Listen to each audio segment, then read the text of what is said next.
Khattab radhiyallahu anhu di berbagai medan jihad ya bersama dengan Nabi Sallallahu Alaihi Wasallam. Nah, tentu nanti bagaimana jihadnya Umar setelah Rasul wafat kita akan bahas di kesempatan yang lain ya. Ini hanya bahas bagaimana peran Sayyidina Umar ya di berbagai macam medan jihad itu bersama dengan Nabi mulia Nabi Muhammad Sallallahu Alaihi Wasallam. Nah, terus kalian dirahmati oleh Allah Subhanahu Wa Taala, di para ulama, para ahli sirah, para sejarah itu sepakat bahwa Sayyidina Umar bin Khattab itu nggak pernah absen ya, selalu ikut serta di dalam semua peperangan bersama dengan Rasul Sallallahu Alaihi Wasallam. Bahkan ada beberapa peperangan yang Rasul nggak ikut, ya maksudnya Rasul tidak ikut serta, tetapi Sayyidina Umar bin Khattab radhiyallahu anhu itu kemudian ada di situ, ya terlibat di situ. Ya, ini menunjukkan bahwa Sayyidina Umar bin Khattab adalah sahabat mulia yang tentu sangat menjunjung tinggi bagaimana jihad fi sabilillah ya, jihad di jalan Allah Subhanahu wa taala. Inilah kemudian rata-rata memang para sahabat begitu ya. Kecuali tidak ditugaskan untuk berjaga-jaga di Madinah misalnya. Ya, para sahabat-sahabat mulia senantiasa ikut ambil peran ya. Hampir pasti ikut ambil peran dalam upaya membela agama Allah Subhanahu wa taala, merangkak jihad fi sabilillah gitu. Ya. Nah, terus kalian rahmati Allah Subhanahu wa taala. Ya, contoh pertama misalnya di dalam perang Badar. Ya.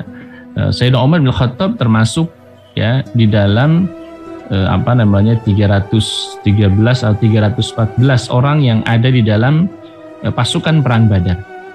Ya. Bahkan sebelum perang dimulai ya, ketika Rasulullah SAW minta pendapatnya para sahabat, itu Rasulullah SAW minta dulu pendapatnya para sahabat ya, mengingat pada saat itu bahwa rencana awal yang ketika Rasulullah SAW hendak menghadang kafilah dagangnya Abu Sufyan itu tidak tidak terwujud gitu ya, karena kafilah dagang Abu Sufyan keburu melaju ke Mekah, sementara yang didapati informasi malah yang datang itu 1.000 orang pasukan perang gitu ya. Padahal jumlah kaum muslimin saat itu ya hanya minim sekali, 300-an lebih gitu ya. Nah, karena kaum muslimin saat itu tidak memiliki persiapan yang cukup ya, artinya niat awalnya tidak untuk berperang ya melawan musuh yang jumlahnya banyak dengan senjata lengkap, maka Rasulullah SAW meminta masukan kepada para sahabat, minta masukan kepada Abu Bakar As-Siddiq radhiyallahu anhu. Ya, kata Abu Bakar As-Siddiq, ya Abu Bakar As-Siddiq itu kemudian meyakinkan bahwa rencana ini terus dijalankan. Ya, bahkan kemudian beliau memberikan masukan untuk memerangi orang-orang kafir pada saat itu yang tentu memerangi kaum muslimin. Demikian pula Sayyidina Umar bin Khattab ya, dalam urusan perang Sayyidina Umar itu kemudian tidak lagi diragukan gitu ya, bagaimana komitmennya, bagaimana kemudian pengorbanannya ya. Sama hal dengan Sayyidina Abu Bakar, Umar juga memberikan masukan kepada Rasulullah SAW untuk tetap ya memerangi orang-orang kafir yang saat itu datang untuk memerangi kaum muslimin gitu.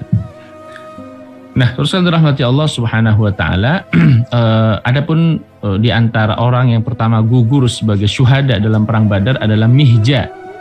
Ya, ini Mihja ini maulanya, pembantunya Umar bin Khattab radhiyallahu anhu ya. Dan dalam perang Badar ini pula ya, Sayyidina Umar itu kemudian berhasil membunuh pamannya sendiri. Masya Allah ya, Al-As ibn Hisham, atau ada yang mengatakan Al-As ibn Hisham ya.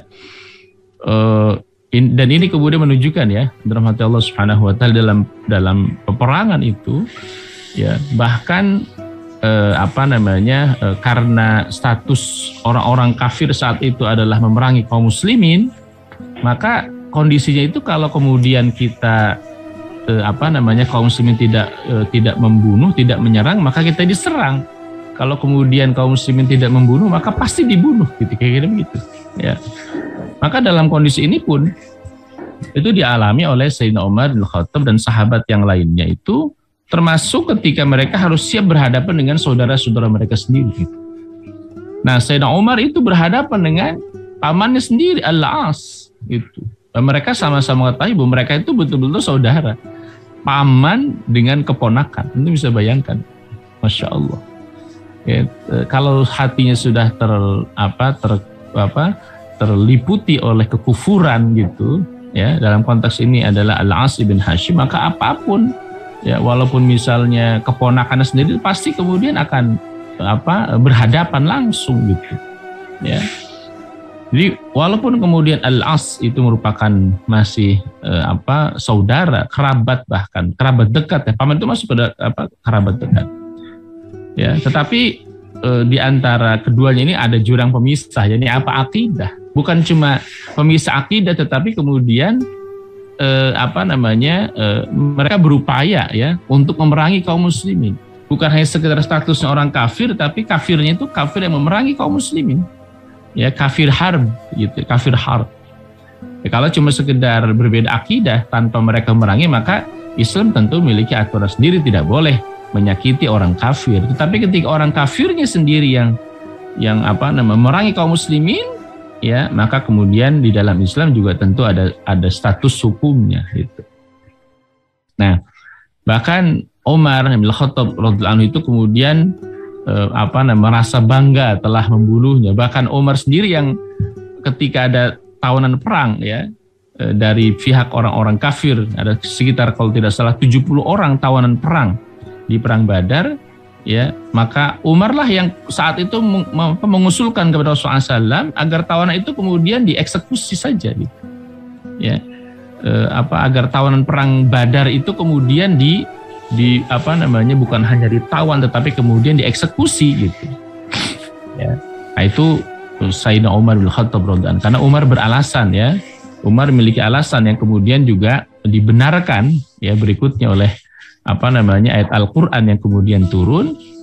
Umar punya alasan bahwa perang Badar saat itu tawanan yang ditawan oleh kaum muslimin itu adalah kebanyakan tokoh-tokoh kafirnya, ya, yakni tokoh-tokoh musyriknya gitu.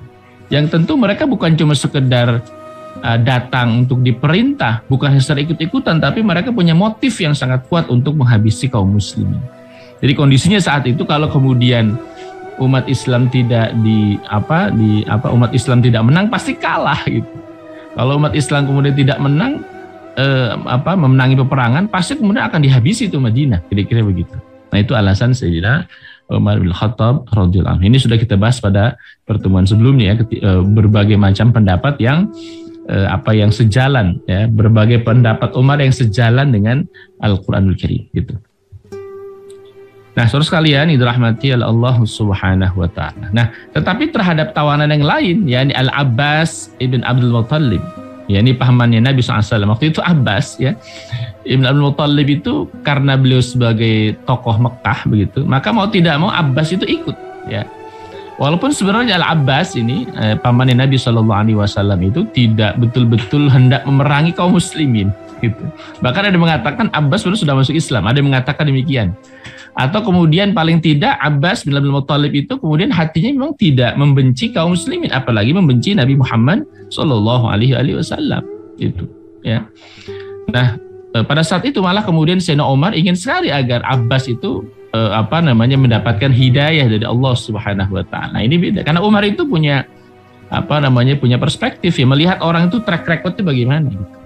Terhadap yang lain Sayyidina Umar mengatakan mereka harus dieksekusi, tetapi terhadap pamannya Nabi Al-Abbas ibn Abdul Muttalib, ya, malah Sayyidina Umar berharap agar dia mendapatkan hidayah dari Allah Subhanahu wa taala gitu. Nah, kepada Abbas nih tawanan perang Badar saat itu, Umar malah mengatakan, demi Allah, bila Anda masuk Islam, maka hal itu lebih aku cintai, lebih aku sukai daripada Al-Khattab masuk Islam. Maksud Al-Khattab ini ayahnya, ya. Abbas masuk Islam, engkau, ya, andai kata engkau masuk Islam, maka itu lebih aku sukai, kata Umar, daripada Al-Khattab ayahku masuk Islam.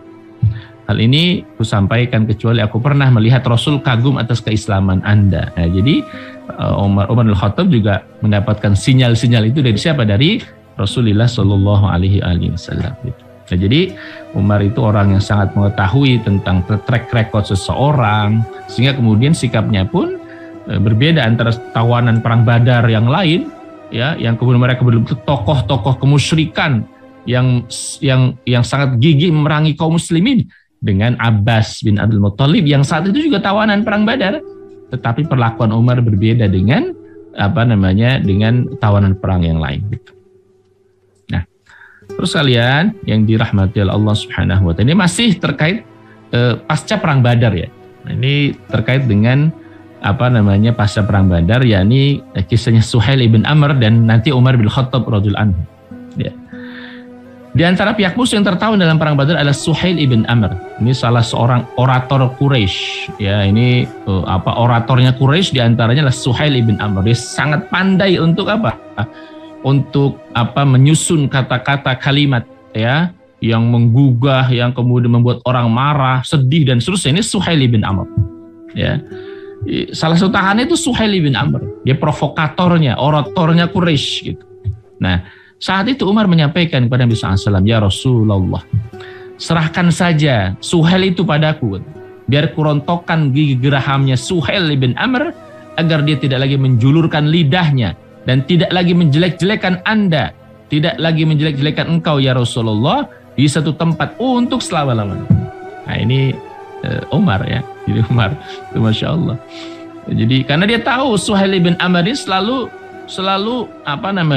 menyampaikan kalimat-kalimat yang menyudutkan Nabi, yang mendiskreditkan Rasulullah SAW, menjelek-jelekkan Rasulullah SAW, dengan kepandaiannya berorasi, dengan kepandaiannya bicara. Ya, itu Suhail ibn Amr gitu. Ya, pandangan Umar itu begitu. Tapi Rasulullah SAW menjawab, jangan ya Umar, aku tidak mau merusak tubuh seseorang karena nanti Allah akan merusak tubuhku walaupun aku seorang Nabi. Kemudian Rasulullah SAW menarik Umar ke dekatnya, lalu bersabda, ya Umar, mudah-mudahan esok hari pendirian Suhail akan berubah seperti yang kamu sukai. Gitu. Nah, jadi Rasulullah SAW sudah punya firasat bahwa Suhail bin Amr ini akan masuk Islam.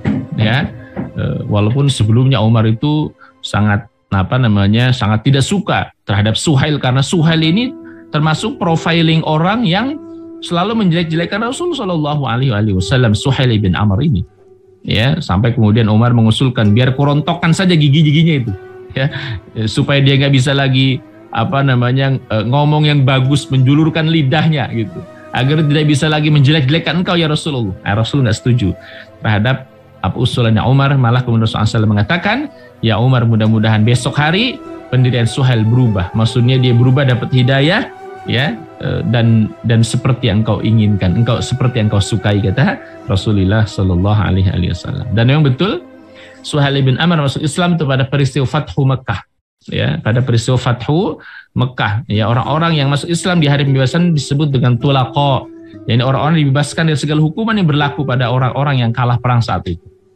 Termasuk mereka di antaranya ada beberapa orang yang mendapatkan ampunan, ya, kecuali beberapa orang saja yang kemudian kata Nabi walaupun dia bergantung di kain kiswah, tetap bunuhlah dia. Tetapi Suhail bin Amr termasuk orang yang mendapatkan amnesti atau ampunan dari Rasulullah SAW. Bahkan ini peran dari Suhail bin Amr ya, ketika Rasulullah SAW wafat, ya, pasca wafatnya Nabi SAW itu sebagian penduduk Mekah itu hendak murtad. Dan bukan hanya di Mekah, di beberapa daerah itu orang-orang itu hendak keluar dari Islam, ya, karena mereka melihat ya Rasul meninggal, Rasul wafat, ya, gitu, kira-kira begitu. Ini pula terjadi ketika kemudian sesaat setelah Rasulullah SAW wafat, gitu. Para sahabat tidak percaya, Umar nggak percaya, gitu. Nah, beberapa saat setelah itu orang-orang pun sama, gitu. Ya, mereka menyangka bahwa wafatnya Nabi SAW sudah selesai agama ini, kira-kira begitu. Maka sekian banyak orang itu berupaya, ya, ada semacam opini untuk murtad, keluar dari Islam. Nah, ini yang membuat khawatir gubernur Mekah saat itu, ya, Atab ibn Usaid, ya, atau Itab ibn Usaid, ya. Lalu kemudian Suhail ibn Amr tampil dan dia angkat bicara. Ya, setelah mengucapkan puji syukur kepada Allah, menyebutkan tentang wafatnya Nabi SAW, maka dia mengatakan, hal ini tidak akan menambah bagi Islam kecuali kekuatan. Barang siapa yang berani mendustai kami, maka kami akan pancung lehernya. Kata Suhail ibn Amr. Maka mendengar ucapan Suhail itu yang penuh dengan keyakinan, maka orang-orang yang tadinya mau murtad, yang menarik kembali niatnya untuk murtad. Masya Allah. Suhail. Jadi peran Suhail ternyata sangat besar ya, walaupun nanti bukan hanya ini tapi juga dalam konteks yang lain gitu. Suhail bin Amr gitu. Jadi keislamannya sangat baik ya, walaupun sebelumnya Suhail bin Amr itu sangat menjengkelkan Sayyidina Umar bin Khattab radhiyallahu anhu. Bahkan kemudian dialah yang meyakinkan sekian banyak orang yang awalnya hendak murtad ya, dari Islam ya, lalu kemudian mereka mengurungkan niatnya untuk murtad karena ungkapannya Suhail ibn Amr. Terus kalian dirahmati oleh Allah Subhanahu wa taala.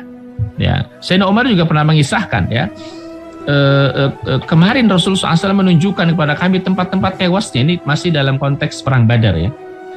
Kata Umar, kemarin Rasulullah SAW menunjukkan kepada kami tempat tewasnya orang-orang Quraisy itu. Ya, jadi sebelum perang Badar ya, sehari sebelum perang Badar itu. Ya, Rasulullah SAW menunjukkan, nah si fulan akan mati di sini, si fulan akan mati di sini, si fulan akan mati di sini. Ya, beliau mengatakan besok ini adalah tempat tewasnya si fulan, ini tempat tewasnya si Anu, ini tempat tewasnya Abu Jahal, ini tempat tewasnya si fulan, kira-kira begitu. Ya, dan kata Umar, mereka semua tewas persis di tempat-tempat yang disebutkan Nabi Shallallahu Alaihi Wasallam. Ya, jadi Umar tahu itu bahwa si fulan matinya di sini. Itu sehingga itu juga menambah keyakinan Umar, ya, menambah keyakinan Umar dan kaum muslimin bahwa umat Islam pasti menang gitu. Aku sampaikan kepada Rasulullah SAW, kata Umar, demi zat yang mengutusmu dengan benar ya Rasulullah, dugaan Anda nggak meleset. Mereka tewas di tempat-tempat yang kemarin ya baru saja Anda sebutkan tadi, kata Umar bin Khattab. Ya, nah inilah tentu mukjizat ya, keistimewaan Rasulullah SAW itu menunjukkan Rasulullah SAW betul seorang nabi ya, yang kemudian mampu memprediksi ya apa yang akan terjadi esok hari. Tentu bukan sekedar karena kemampuan nabi, tetapi karena wahyu ya dari Allah Subhanahu wa taala. Itu pasti ya, ini relevan dengan firman Allah Subhanahu wa taala, wa ma yantiqu 'anil hawa in huwa illa wahyu yuha. Wahyu dari Allah Subhanahu wa taala. Sekaligus menunjukkan bahwa itulah mukjizat dari Nabi Shallallahu Alaihi Wasallam.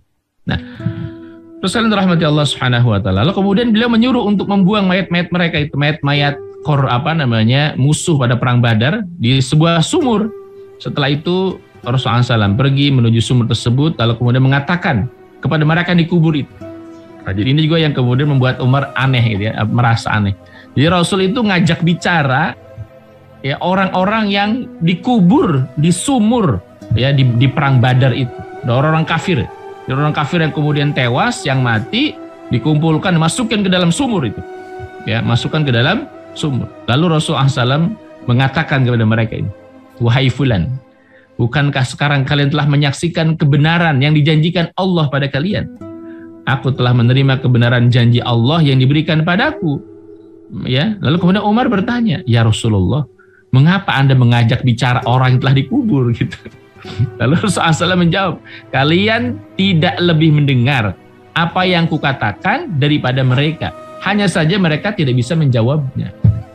Ya, hanya saja mereka tidak bisa. Ini kata Nabi SAW, hadis riwayat Ahmad demikian. Gitu.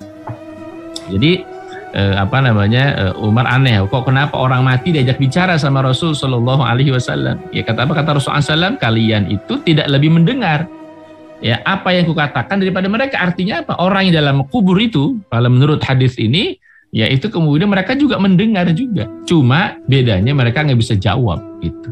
Cuma bedanya mereka tidak bisa menjawab ya. Terus kalian ini rahmati Allah Subhanahu wa taala. Ini masih pasca perang Badar, masih pasca perang Badar, kisahnya Umair ibn Wahab, ya juga dengan tentu ada hubungan nanti dengan Umar bin Khattab radhiyallahu anhu. Seusai perang Badar, ya ada salah seorang yang orang kafir ya, yakni Umair ibn Wahab, ini sebelum dia masuk Islam tentunya, pernah datang ke Madinah. Ya, sebelum masuk Islam, Umair ibn Wahab ini datang ke Madinah. Tujuannya apa? Tujuannya hendak membunuh Nabi Shallallahu Alaihi Wasallam. Tapi dia berkamuflase, ingin negosiasi tentang masalah tawanan perang, kira-kira begitu. Jadi dia datang ke Madinah seorang diri, tujuannya hendak membunuh Nabi Shallallahu Alaihi Wasallam, tetapi ya dia membungkus niatnya itu untuk membebaskan tawanan-tawanan perang, kira-kira begitu. Nah saat itu Umar bersama beberapa orang sahabat sedang asyik ngobrol tentang perang Badar gitu. Tentu kita ini ya baru saja perang Badar itu usai, itu beberapa hari setelah itu bahkan berminggu-minggu itu orang bicara tentang perang Badar gitu.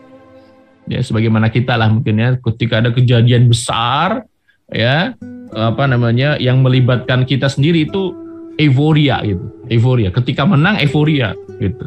Ya. Nah, begitupun para sahabat juga sama, nggak ada bedanya sama dalam konteks itu demikian gitu. Euforia gitu. Wah, waktu ini begini, waktu persiapannya begini dan seterusnya lah, kira-kira begitu. Ya. Jadi mereka asik tuh sedang bicara tentang perang Badar, bagaimana mereka bisa memenangkan perang, bagaimana orang-orang kafir itu terbunuh. Ya mungkin di antara mereka ada yang cerita, oh saya membunuh si fulan, ya, masing-masing cerita di antara mereka. Nah, ketika Umar bersama sahabat kalian sedang asyik ngobrol tentang perang Badar gitu, tentang bahwa mereka itu bisa memenangkan perang Badar, si fulan membunuh si fulan, begini dan seterusnya. Ya. Nah, tiba-tiba Umar bin Khattab itu melihat Umair ibn Wahab. Umair bin Wahab ini ya orang kafir, ya. Orang kafir datang dari Mekah ke Madinah untuk membunuh Nabi SAW. Ya, tetapi dia bungkus itu dengan niat untuk istilahnya negosiasi tawanan perang gitu. Nah, dia menurunkan untanya di pintu Masjid Nabawi sambil menghunus pedangnya. Lalu kata Umar bin Khattab, musuh Allah itu. Ya. Musuh Allah. Umar bin Wahab ini tidak datang kemari ke sini kecuali dengan tujuan jahat, kata Umar. Ia pernah berlaku kasar kepada kita dan pernah melindungi musuh-musuh kita pada saat perang Badar, kata Umar ibn Khattab radhiyallahu anhu. Jadi Umar tahu ya Umair ibn Wahab datang ke Madinah untuk tujuan jahat, yakni membunuh Nabi Shallallahu Alaihi Wasallam. Itu Umar sigap ketika melihat ada Umair ibn Wahab ya menghentikan untanya di pintu Masjid Nabawi, menghunus pedang, maka Umar sigap ya langsung mengatakan itu dia musuh Allah, kata Sayyidina Umar bin Khattab radhiyallahu anhu. Kemudian Umar menemui Rasulullah SAW, ya. Jadi dengan sigap Sayyidina Umar itu kemudian menemui Rasulullah SAW mengatakan, ya Nabi Allah, itu musuh Allah Umair bin Wahab datang sambil menghunus pedangnya, kata Umar. Nah, inilah sikap kewaspadaan Umar luar biasa itu. Jadi naluri melindunginya Rasulullah SAW itu sangat luar biasa gitu. Jadi ketika datang ada orang yang hendak membahayakan Nabi, maka dia langsung menemui Nabi SAW. Lalu apa jawab Nabi SAW? Suruh dia masuk gitu. Jadi Umar bingung ya. Kenapa ada musuh Allah, Umair ibn Wahab, yang kemudian Umar tahu bahwa ini orang akan membunuh Nabi, tapi disuruh masuk orangnya. Ya. Kemudian Umar menemui Umair ibn Wahab. Ya, sebelum si Umair ibn Wahab menemui Rasulullah SAW, lalu kemudian Umar dulu yang menemui Umair ibn Wahab. Apa yang dilakukan Umar terhadap Umair? Apa yang dilakukan Umar bin Khattab terhadap Umair? Ya, Umar mengikatkan tali pedang Umair di lehernya itu. Jadi tali pedang itu diiketin di lehernya, lalu Umar menariknya, gitu. Jadi sehingga dia tidak ada tidak mungkin untuk menghunus pedangnya karena pedang itu ditalikan di lehernya, gitu. Ditalikan di lehernya, ya. Nah, satu itu. Yang kedua, Umar itu kemudian mengabarkan kepada orang Ansor yang bersamanya, yang tadi sedang bicara ngobrol bersama Umar, itu mengatakan, temui Rasulullah dan duduklah di samping beliau untuk mengamankan beliau, gitu. Masya Allah ya. Jadi Rasulullah SAW memperlakukan Umair bin Wahab dengan mengikatkan tali pedangnya di lehernya Umair bin Wahab tadi. Sementara beliau juga mengatakan kepada para sahabat yang lain, terutama sahabat Ansor, tolong engkau temui dulu Rasulullah SAW, duduk di samping beliau, jaga Rasulullah. Hendaklah kalian bersikap hati-hati dengan orang ini, kata Umar. Masya Allah. Sebab dia orang yang tidak dapat dipercaya, kata Umar bin Khattab. Nah, jadi ini luar biasa ya, naluri melindungi Islam, naluri melindungi Rasul, ini luar biasa dia Umar bin Khattab. Ya, Umairnya diamankan sehingga dia tidak mungkin menghunus pedang, sementara para sahabat diminta untuk melindungi Rasul SAW, duduk di samping-samping Nabi SAW. Kemudian Umar menemui Rasul SAW sambil menarik leher Umar, ditarik sama Umar bin Khattab, itu Umair bin Wahab. Ketika Rasul melihat Umar menarik leher Umair, beliau mengatakan, lepaskan ya Umar, sudah lepas aja. Mendekat kemari wahai Umar, gitu. Ini para sahabat waktu itu yang diperintahkan oleh Umar untuk menjaga Nabi SAW itu agak bingung juga. Ini orang disuruh mendekat kepada Rasul SAW. Lalu Umar mendekat sambil mengucapkan selamat pagi, katanya. Selamat pagi. Ini merupakan ucapan selamat orang-orang jahiliyah, kata Rasul SAW. Kepada Umair, Rasulullah SAW mengatakan, Allah telah memuliakan kami dengan sebuah ucapan selamat yang lebih baik dari ucapan selamat wahai Umair, yakni salam, assalamualaikum, dan seterusnya, yakni salam. Ya, keselamatan, bukan selamat pagi. Salam ini merupakan ucapan selamat para penghuni surga, kata Rasulullah SAW. Ini komentar Rasul ketika Umair mengucapkan selamat pagi. Jadi sekaligus menunjukkan ya bahwa ucapan salam selamat pagi itu ucapan yang tidak disukai oleh Nabi Shallallahu Alaihi Wasallam, karena itu ungkapan selamatnya orang-orang jahiliyah, ya jahiliyah.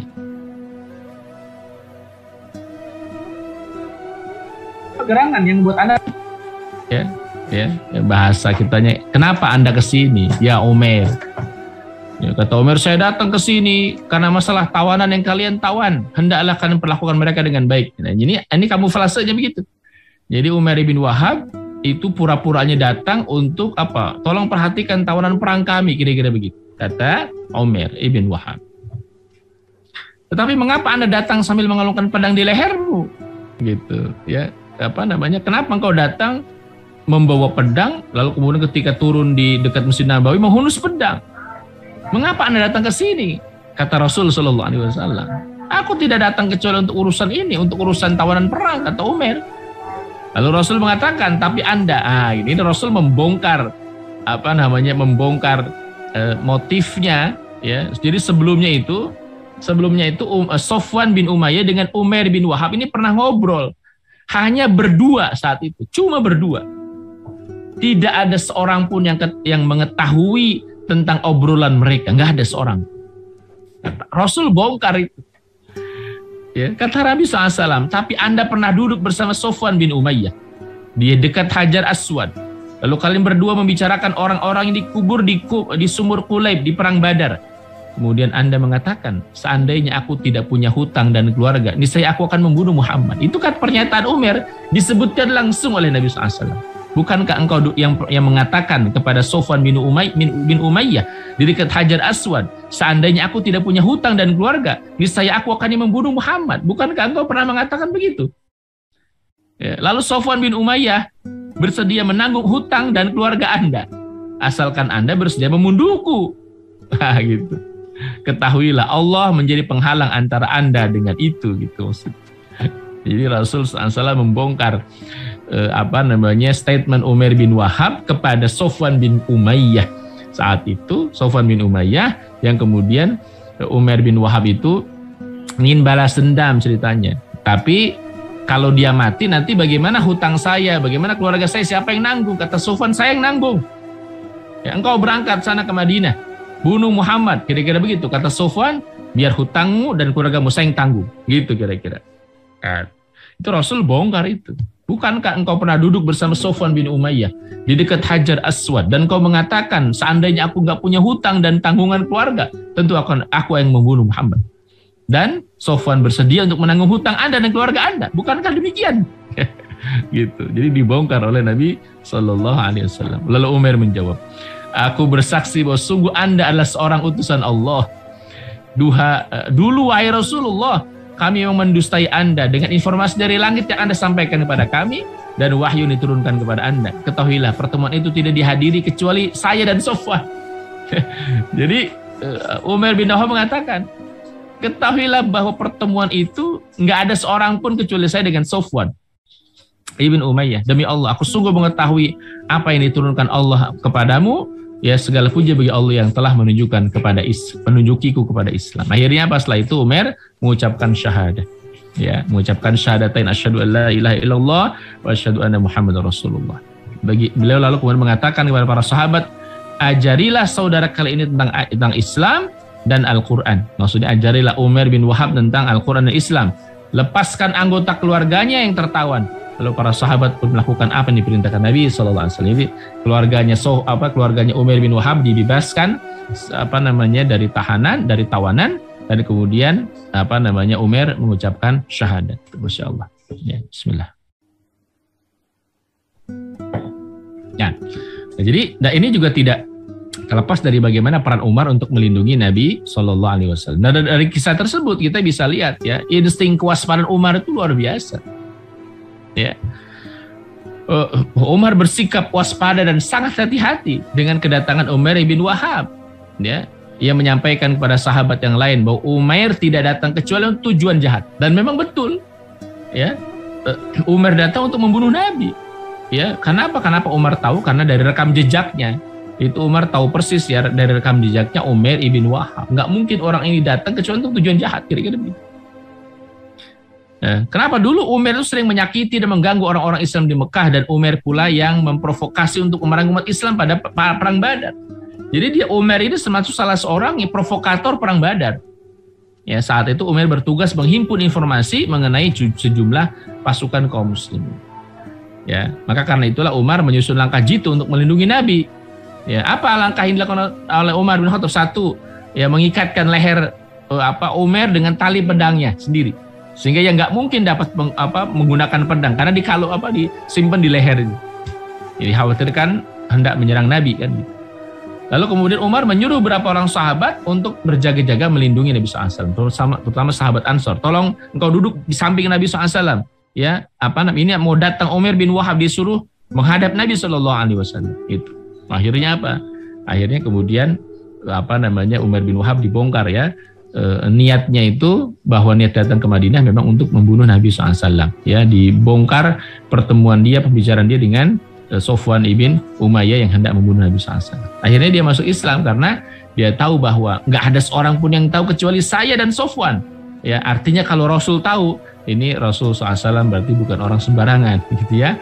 Akhirnya dia meyakini bahwa Nabi Muhammad adalah Rasulullah, utusan Allah Subhanahu wa Ta'ala. Terus kalian dirahmati Allah Subhanahu, itu seputar perang Badar ya, terkait dengan peristiwa sebelum ya, dan kemudian setelah perang Badar yang ada hubungan tentu dengan Sayyidina Umar bin Khattab radhiyallahu anhu. Yang kedua, perang Uhud. Di antara sifat patriotik Umar adalah dia adalah orang yang sangat punya mental baja dan pantang menyerah. Ya, kendati saat itu dalam tanda petik ya, kekalahan sudah tampak di depan mata.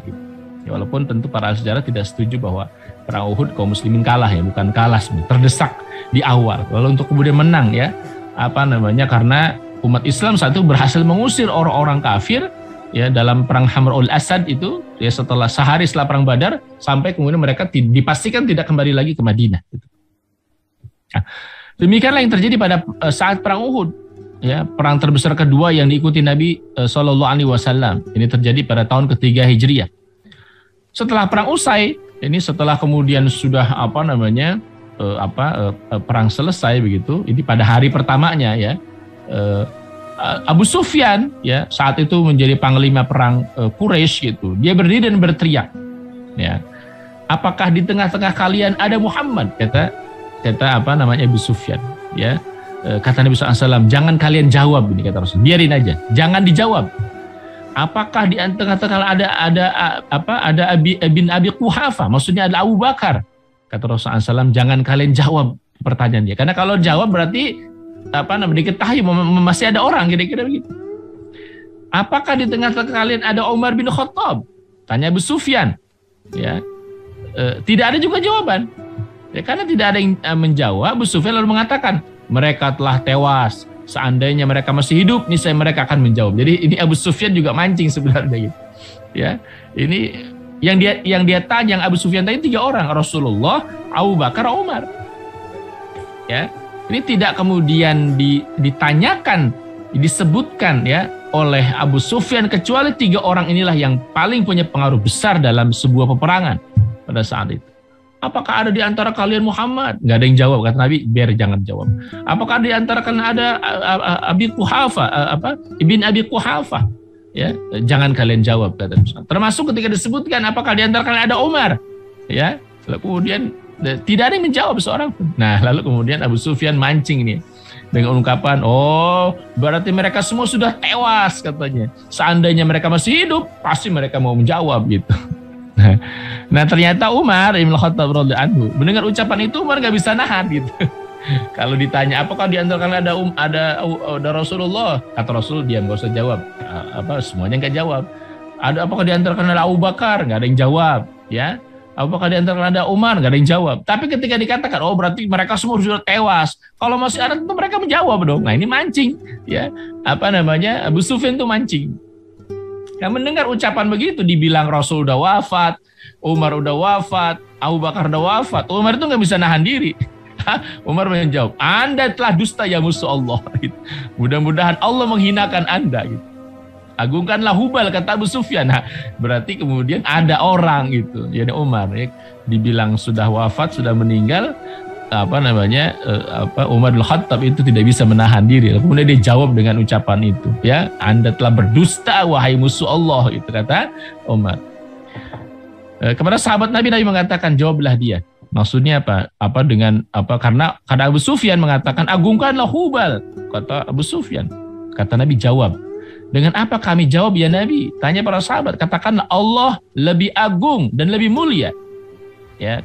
Terus kemudian Abu Sufyan mengatakan, kami miliki Uzza dan kalian tidak miliki Uzza, kata Abu Sufyan. Lalu kata Nabi, jawab dia. Kata Nabi kepada sahabat, dengan apa kami jawabnya? Kata mereka, katakanlah Allah pelindung kami dan kalian tidak punya pelindung, kata Rasulullah SAW.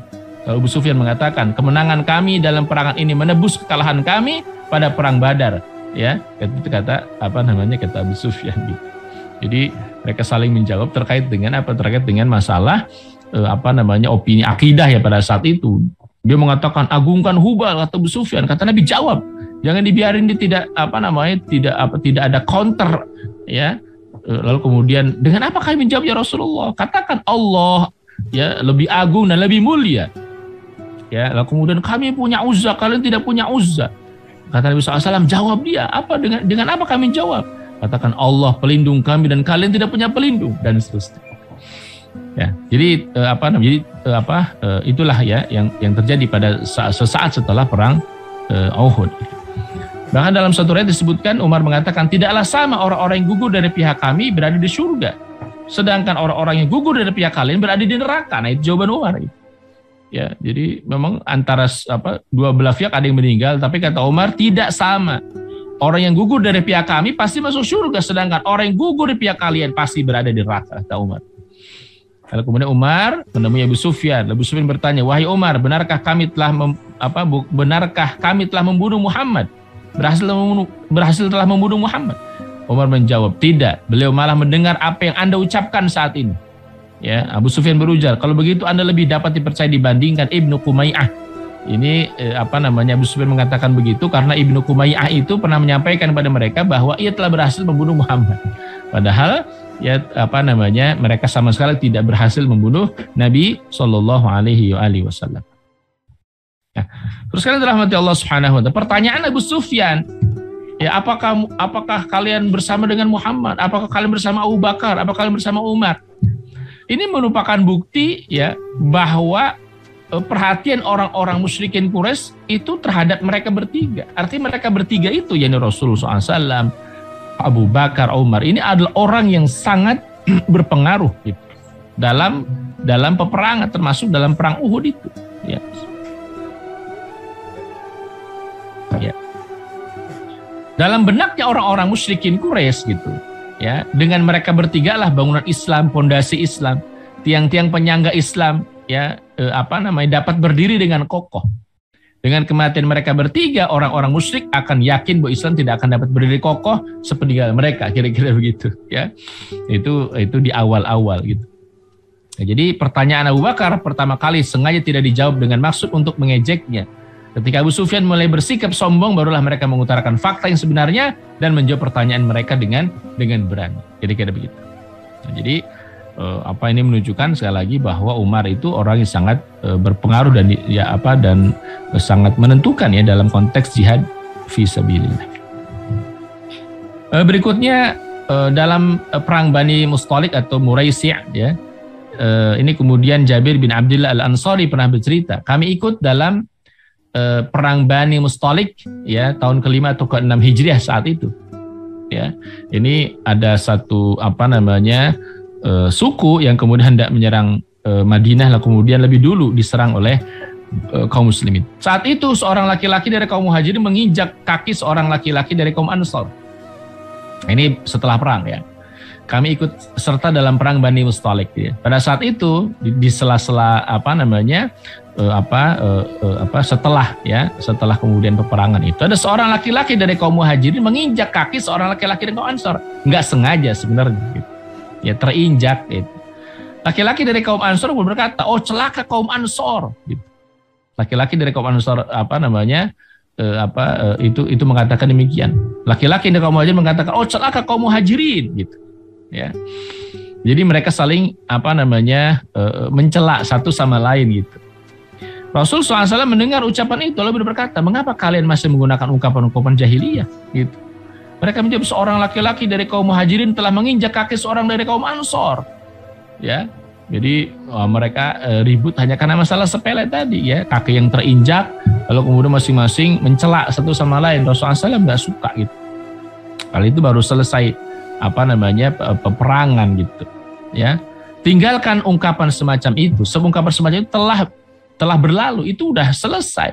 Saling kemudian menghina, mengecam masing-masing suku, kelompok, golongan gitu ya. Dan saat itu ya, ada seorang munafik ya yang juga berniat memprovokasi, yakni Abdullah bin Ubay, orang Madinah gitu. Mendengar ada perseteruan antara orang Muhajirin dan Ansor. Muhajirin itu orang Mekah, Ansor itu orang Madinah. Dia bilang begini, kalau kita sudah kembali ke Madinah, orang kuatnya akan menggeser mereka yang lemah gitu. Kalau kita sudah kembali ke Madinah, orang kuatnya akan menggeser mereka yang lemah. Ini sebenarnya sindiran supaya perseteruan antara orang Muhajirin Ansor itu tetap semakin tersulut gitu loh. Ya, jadi dia membuat provokasi nanti orang-orang Mekah yang akan menggeser orang-orang Madinah gitu. Nanti orang-orang Madinah diusir, kira-kira begitu. Orang-orang asli Madinah diusir. Itu pernyataan siapa? Abdullah bin Ubay. Semakin menambah panasnya situasi dan kondisi saat itu. Jadi ungkapan gitu, kalau kita sudah kembali ke Madinah nanti orang kuatnya akan menggeser mereka yang lemah gitu, kata Abdullah bin Ubay. Jadi dia memprovokasi ya, hati-hati sama orang Mekah, nanti mereka yang akan menggeser kita gitu, orang-orang Madinah gitu. Padahal kita penduduk asli, kira-kira begitu. Nah, terus kan rahmati Allah Subhanahu wa taala. Abdullah bin Ubay bin Salul mengatakan ini mirip seperti provokasi dalam bentuk membangkitkan perasaan terancam orang Madinah gitu. Bahwa kedatangan Rasulullah dan pencapaian yang besar di Madinah pasti nanti akan menggeser pada orang Madinah dari kotanya sendiri. Ya, ini semacam isu pendatang dan pribumi, kira-kira begitu. Ini si Abdullah bin Ubay bin Salul itu mengungkapkan memprovokasi terkait dengan isu pendatang dan orang asli gitu, penduduk asli gitu. Dia memprovokasi, hati-hati dengan orang pendatang. Muhajirin itu kan pendatang, nanti kita orang Madinah yang kegeser. Ya, kira-kira begitu. Nah, kabar ini sampai ke telinganya Umar bin Khattab bahwa si Abdullah bin Ubay bin Salul itu memprovokasi orang supaya tersulut lagi tuh. Ya, api tersulut agar kemudian orang-orang Madinah mewaspadai orang-orang Mekah, orang-orang Muhajirin, kira-kira begitu. Lalu kabar itu sampai ke telinganya Umar bin Khattab. Lalu dia mengatakan kepada Nabi SAW, "Ya Rasulullah, biar ku penggal saja leher si orang munafik ini," kata Umar gitu. Ini orang ini dalam provokasi ya Rasulullah. Biar aku sendiri akan memenggal leher orang munafik ini, kata Umar bin Khattab. Lalu Rasulullah SAW menjawab, biarkan dia ya Umar, jangan sampai orang-orang berkata bahwa Muhammad membunuh para sahabatnya. Nanti walau bagaimanapun Abdullah bin Ubay ini statusnya Muslim gitu, kira-kira begitu, statusnya Muslim. Walaupun sering buat problem, sering buat masalah. Dalam satu riwayat Umar mengatakan kepada Nabi, ya Rasulullah, suruhlah Ibad ibn Bishr untuk membunuhnya. Ini salah seorang Ansar ya. Kata Umar, Rasulullah mengatakan, bagaimana ya Umar bila orang-orang mengatakan bahwa Muhammad membunuh para sahabatnya? Ya tidak, kata Rasulullah, biarkan dia pergi. Gitu. Itulah sikap dari Rasul Shallallahu Alaihi Wasallam gitu ya. Padahal Umar itu udah greget gitu sama orang yang bernama Abdullah bin Ubay bin Salul ya, karena selalu memprovokasi. Masalah kecil dibesar-besarkan sama dia. Kali ini sudah selesai saling menginjak nggak sengaja, marah gitu kira begitu. Wah, diprovokasi sama si Abdullah bin Ubay bin Salul itu ya, dengan ungkapan nanti orang pendatang itu kira-kira begitu ya, akan menggeser kita ini orang-orang penduduk asli gitu. Itu untuk semata supaya orang Madinah, orang Ansor itu membenci orang Muhajirin gitu. Ya, makanya Umar marah betul. Ya Rasulullah, biar ku penggal saja leher si munafik ini. Ya, untungnya Rasul SAW tidak mengizinkan gitu. Ya, dan khawatir nanti bagaimana kalau orang-orang mengatakan Muhammad membunuh para sahabatnya.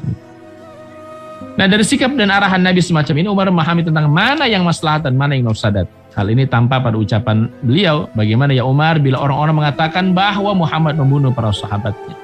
Nah, jadi untuk menjaga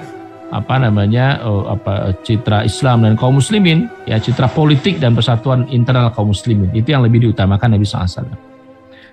Tentu terdapat perbedaan besar antara orang mengatakan bahwa para sahabat mencintai Muhammad, sebagaimana ditegaskan panglima perang pasukan Quraisy, yakni Abu Sufyan. Dia mengatakan, aku belum pernah melihat seseorang mencintai orang lain seperti para sahabat Muhammad mencintai Muhammad.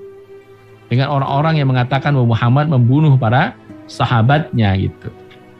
Nah, jadi tidak diragukan lagi bahwa di balik itu terdapat hikmah besar. Jadi kenapa Rasulullah SAW? Ya mungkin juga ini banyak pertanyaan. Kenapa orang munafik itu tidak dieksekusi saja oleh Rasulullah SAW?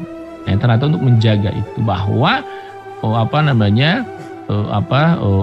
orang-orang siapapun, orang kafir termasuk gitu, itu sudah paham betul bagaimana kemudian Rasul mencintai para sahabat dan sahabat pun mencintai Rasulullah Shallallahu Alaihi Wasallam. Ya, gitu. Jadi ini tidak diragukan bahwa ini terdapat hikmah yang sangat besar di mana orang-orang musyrik ya, mereka putus asa untuk menyusup masuk ke tengah-tengah kaum muslimin ya di Madinah karena faktor cinta dan pengorbanan terhadap Nabi Shallallahu Alaihi Wasallam. Nah, baik, ini dalam perang Khandaq ya, tadi dalam perang Uhud, Bani Mustalik ya. Jabir bin Abdullah meriwayatkan ya, pada perang Khandaq Umar datang pada saat matahari hampir terbenam.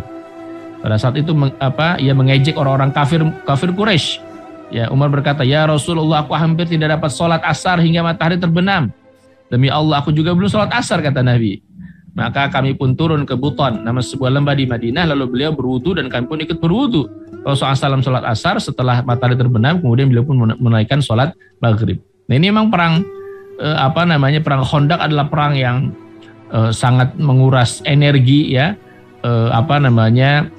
Kenapa? Karena setiap saat mereka walaupun berada di masing-masing seberang parit ya, tapi kemudian cukup merepotkan gitu. Karena hampir setiap saat itu kemudian lemparan anak panah menuju kepada kaum muslimin, ya, hampir setiap saat gitu. Sehingga kemudian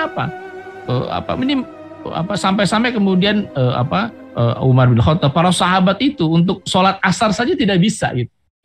Untuk sholat saja tidak bisa gitu. Ya, sampai kemudian menjelang waktu maghrib tiba gitu, masya Allah gitu. Nah, itu kemudian itu terjadi pada perang Khandaq dan Umar mengatakan demikian. Ini saya sampai nggak sempat untuk kemudian sholat asar. Lalu kemudian Nabi sholat wudhu, lalu kemudian sholat asar, baru setelah itu sholat maghrib. Ya, karena sudah masuk waktu maghrib saat itu. Ya. Nah, rahmati Allah Subhanahu Wa Taala. Berikutnya dalam bagaimana peran Umar bin Khattab dalam perjanjian Hudaybiyah. Pada saat di Hudaybiyah, Rasul memanggil Umar. Beliau ingin mendelegasikan Umar ke Mekah dalam rangka memberi penjelasan kepada tokoh Quraisy tentang tujuan kaum muslimin masuk kota Mekah. Jadi ketika kemudian sudah tertahan itu, ya umat Islam kan hendak masuk ke kota Mekah, hendak umroh saat itu, tapi kemudian ditahan oleh orang-orang kafir, ya, sehingga tidak bisa masuk ke kota Mekah. Nah, Rasulullah SAW itu memilih di antara sekian banyak sahabat, ya, untuk negosiasi dengan orang-orang kafir Quraisy itu Umar bin Khattab, awalnya Umar. Ya, karena Umar itu dipandang orang yang paling berani, orang yang kemudian pintar negosiasi, ya, orang yang kemudian pandai bicara dan seterusnya. Kepada Rasulullah SAW, Umar lalu mengatakan, ya Rasulullah, aku khawatir terhadap keselamatan diriku dan orang-orang Quraisy. Ya, maksudnya apa? Kalau engkau ngutus saya, nanti yang terjadi bukan negosiasi, kira-kira begitu. Ya. Kalau engkau ngutus saya, nanti yang terjadi bukan negosiasi, perang gitu. Aku khawatir terhadap keselamatan diriku dan orang-orang Quraisy.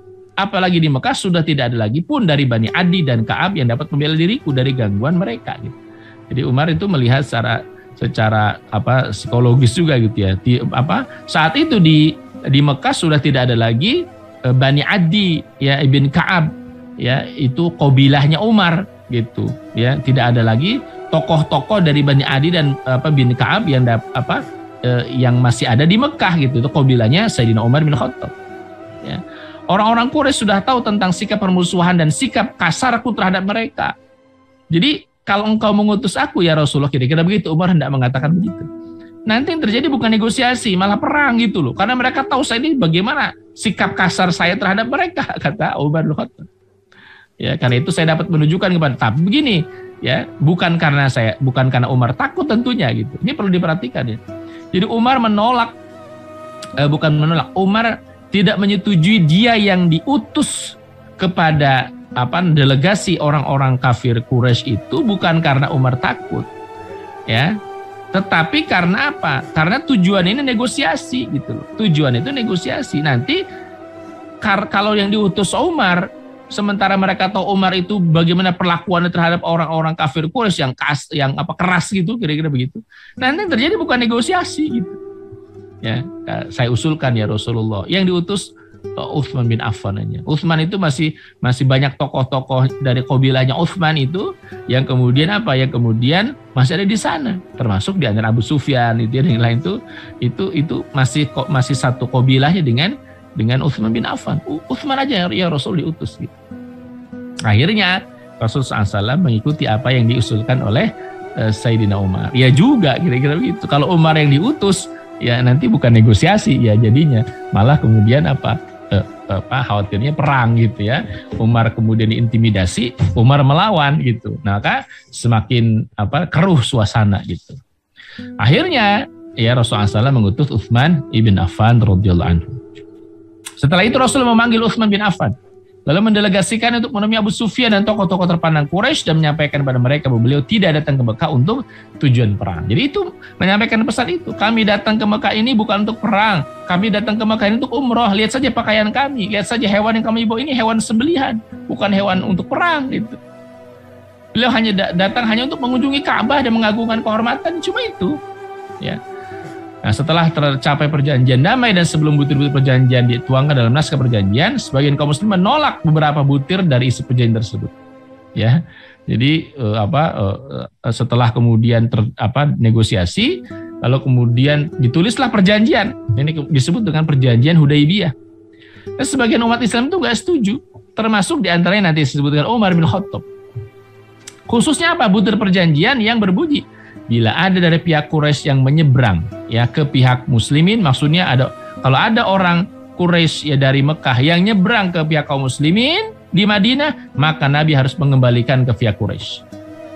Dan bila ada pengikut Nabi yang murtad, maka Quraisy tidak harus mengembalikannya gitu. Nah, ini kan tidak seimbang gitu ya. Butir perjanjian begitu. Kalau ada orang dari Mekah yang kemudian ke Madinah ke kaum muslimin yang lari, maka dia harus kembalikan walaupun dia muslim, kembaliin.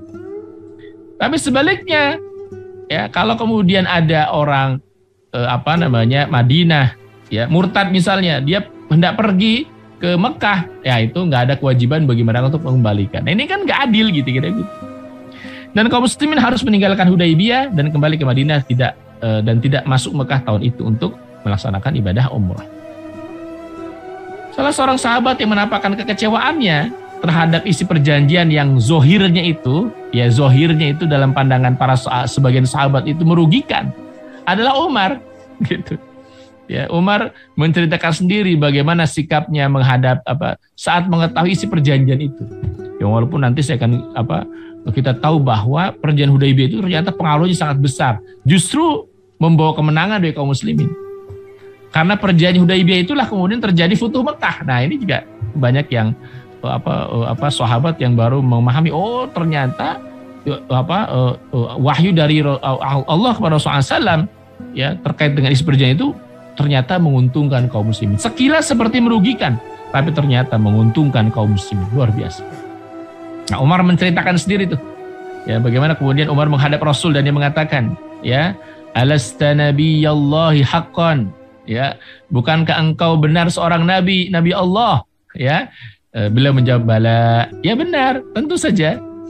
Lalu kemudian aku bertanya lagi, kata Umar, qultu alasna 'alal haqqi wa 'aduwuna 'alal batil, ya bukankah kita di atas kebenaran sementara musuh kita berada dalam kebatilan?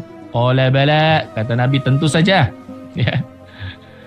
Lalu kemudian qultu, saya mengatakan, falima tu'tid daniyata fi dinina idzan. Qala inni Rasulullah wa lastu 'asihi wa huwa nasiri. Aku berkata, kalau begitu kenapa kita memberi kerendahan pada agama kita? Rasulullah SAW menjawab, sungguhnya aku adalah utusan Allah dan aku tidak akan mendurhakai Allah dan dialah penolongku, kata Nabi SAW. Aku bertanya lagi, qultu awalaisa kuntu tuhaddithuna anna sanatil baita fanatufu bihi? Qala bala fa akhbartuka anna na'tihi al-'am. Ya, lalu aku berkata lagi, bukankah engkau mengatakan bahwa kita akan mendatangi Ka'bah, kemudian kita melakukan tawaf di sana? Rasul menjawab, benar, tetapi apakah aku mengatakan kepadamu bahwa kita akan mendatanginya pada tahun ini? Gitu. Rasul kan nggak mengatakan kita bisa umroh, bisa tawaf itu tahun ini, gitu. Ya, betul aku mengatakan bahwa kita akan masuk ke Mekah dan kita akan tawaf, tapi aku tidak mengatakan tahun ini. Ya, qultu la, qala fa innaka atihi wa mutawwifun bihi. Aku menjawab, tidak. Rasulullah SAW bersabda, sungguh engkau akan mendatanginya dan melakukan tawaf. Gitu. Akhirnya kemudian tahun berikutnya kan, mereka kemudian bisa tawaf, bahkan kemudian pada Fathu Mekah ya mereka bukan hanya bisa tawaf tapi bisa menguasai kota Mekah. Itu Masya Allah ya. Nah, jadi awal-awal para sahabat termasuk Umar itu, ini isi perjanjiannya kok kayaknya merugikan kaum muslimin, ya nggak adil gitu. Tapi ternyata itulah strategi Nabi SAW. Bahkan perang Badar inilah yang membuka kemenangan ya Fathu Mekah itu, Masya Allah ya, karena mereka melanggar perjanjian dan kemudian Rasulullah SAW melakukan penyerangan kepada mereka dengan membawa sekitar 10.000 kaum muslimin ya. Nah, Umar juga bercerita, setelah itu aku temui Abu Bakar, aku sampaikan pada Abu Bakar, ya Abu Bakar, bukankah beliau itu Rasulullah? Aku menjawab, ya benar, kata Abu Bakar. Bukankah mereka itu orang yang musyrik? Kataku, ya benar, kata Abu Bakar. Lalu mengapa kita rela agama kita direndahkan? Kataku. Abu Bakar lalu menasihati saya, kata Umar, saya meninggalkan dalih dan penolakan terhadap isi perjanjian tersebut. Patuhilah perintah beliau. Aku bersaksi bahwa beliau itu adalah utusan Allah, Rasulullah, dan yang benar itu adalah apa yang diperintahkannya. Kita sekali-kali tidak akan menyalahi perintah Allah, dan Allah pun sekali-kali tidak akan menyia-nyiakan beliau, kata Abu Bakar. Ya, menasihati Umar bin Khattab. Udah, kira-kira begini, udah tenang aja ya Umar. Kita kan yakin bahwa Muhammad SAW adalah Rasul, utusan Allah. Nggak mungkin Rasul melakukan tindakan yang keliru, nggak mungkin. Ya, nggak mungkin. Ya, ikuti saja sami'na wa ata'na terhadap apa yang dicontohkan Nabi Shallallahu Alaihi Wasallam. Gitu. Nah, itu nasihat Abu Bakar kepada Umar bin Khattab radhiyallahu anhu. Nah, terus kan rahmati Allah Subhanahu wa taala. Penolakan Umar di atas. Penolakan Umar itu maksudnya ketidaksetujuan Umar di awal terhadap isi perjanjian Hudaybiyah tadi bukan karena keraguannya terhadap keputusan Rasulullah. Tapi hal tersebut merupakan upaya untuk memintai penjelasan terhadap masalah yang hikmahnya belum ia ketahui gitu. Ini apa maksudnya nih Umar ya? Ya tentu Umar belum mengetahui apa kira-kira hikmahnya. Setelah dia tahu hikmah dari perang Hudaybiyah begitu besarnya, ya baru kemudian para sahabat tambah meyakini bahwa apa yang dilakukan Rasulullah SAW itu berdasarkan wahyu dari Allah. Umar telah berupaya untuk merendahkan orang-orang kafir setelah mengetahui hikmah di balik perjanjian Hudaybiyah. Umar mengatakan tentang sikapnya dulu saat di Hudaybiyah, aku masih terus bersedekah, puasa, sholat, dan memerdekakan budak untuk menebus sikapku pada saat itu. Semua ini kulakukan karena aku khawatir dengan apa yang dulu pernah kuucapkan, hingga aku berharap hal itu merupakan kebaikan. Itu Masya Allah. Nah, ini sikapnya sahabat, gentle. Ya, luar biasa gitu. Jadi, padahal sebenarnya ungkapan untuk mempertanyakan itu bukan perbuatan dosa, bukan perbuatan maksiat gitu. Rasul pun memahami wajar itu terjadi gitu. Ya, karena belum tahu hikmahnya, itu para sahabat belum tahu hikmahnya gitu. Ya. Tapi lihat sikapnya Umar bin Khattab. Ya, apa dikatakan oleh, apa yang dilakukan oleh Umar bin Khattab? Kata Umar, aku masih terus bersedekah, puasa, sholat, memerdekakan budak. Untuk apa? Untuk menebus sikapku pada saat itu, pada saat perjanjian Hudaybiyah. Sikap Umar yang nggak setuju terhadap keputusan Nabi awalnya gitu. Semua ini kulakukan karena aku khawatir dengan apa yang dulu pernah kuucapkan ya pada perjanjian Hudaybiyah, hingga aku berharap hal itu merupakan kebaikan. Ini menebus dosa yang dianggap sebagai dosanya Umar bin Khattab. Itu Masya Allah ya. Nah, ini sahabat tuh begitu ya, ketika kemudian melakukan kesalahan maka dia gentle mengakui kesalahannya dan kemudian berupaya menebus kesalahan itu dengan apa? Dengan tadi bersedekah, puasa, sholat, memerdekakan budak dan lain gitu. Itu Masya Allah. Baik ya, bismillah.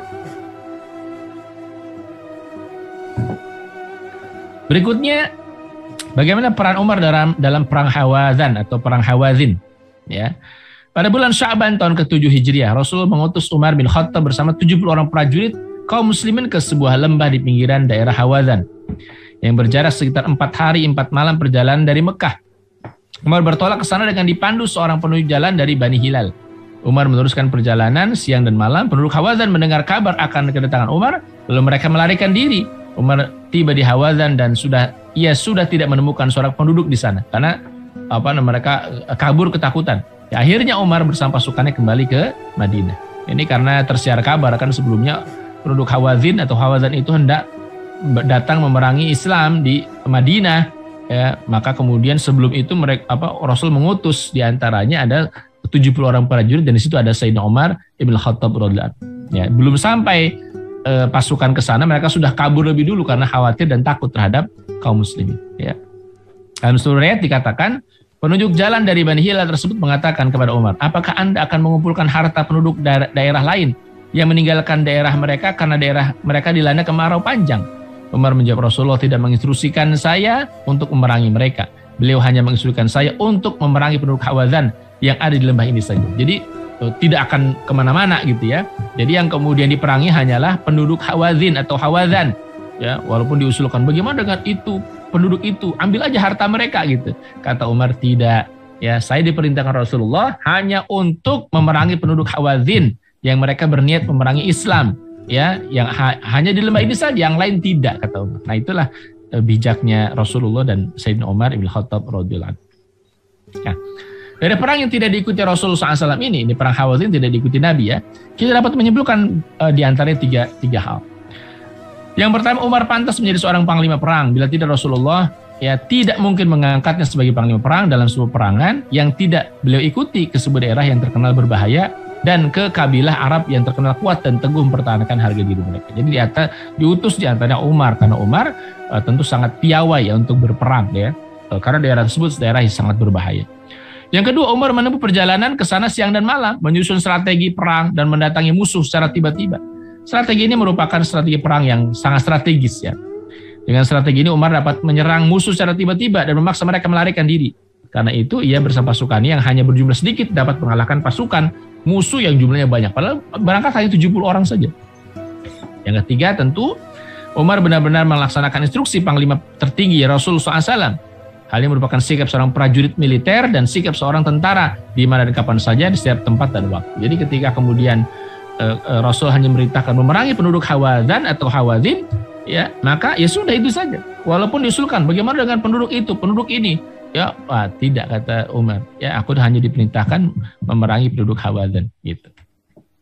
Itulah sikap seorang sahabat yang sangat menaati Rasulullah SAW. Berikutnya dalam perang Khaybar, ini tahun ke-7 Hijriah. Pada saat perang Khaybar dan ketika Rasulullah sampai di Khaybar, beliau menyerahkan panji kepada Umar. Di antaranya, Umar bergegas pergi bersama beberapa personel pasukan kaum muslimin Mereka pun bertemu dengan penduduk Khaybar. Akhirnya keberadaan Umar dan pasukannya tertangkap, tersingkap, diketahui. Mereka kembali menemui Rasulullah SAW. Nah, besok harinya itu Rasul mengatakan kepada para sahabat, besok pagi, panji ini, maksudnya panji perang itu, akan kuserahkan kepada orang yang mencintai Allah dan Rasulnya, dan Allah dan Rasul yang mencintai dia. Wah, gitu, Masya Allah ya. Jadi besok harinya ini ketika perangan hendak dimulai, Rasulullah SAW mengatakan begitu. Besok ini panji perang, saya akan serahkan kepada orang yang mencintai Allah dan Rasulnya, dan Allah serta Rasulnya pun mencintai orang itu. Masya Allah. Itu besok paginya, itu berapa sahabat itu berlomba-lomba berada di deretan saf yang paling depan, dekat dengan Nabi SAW. Termasuk siapa? Termasuk Abu Bakar dan Umar. Ya, jadi besok paginya Abu Bakar, Umar, sahabat-sahabat yang lain itu duduk di deretan paling depan dengan harapan agar mereka lah orang yang ditunjuk oleh Rasulullah SAW. Masya Allah. Ya, tetapi kemudian Rasul memanggil Ali ibn Abi Thalib yang satu nggak ada di situ karena Ali sedang sakit mata saat itu.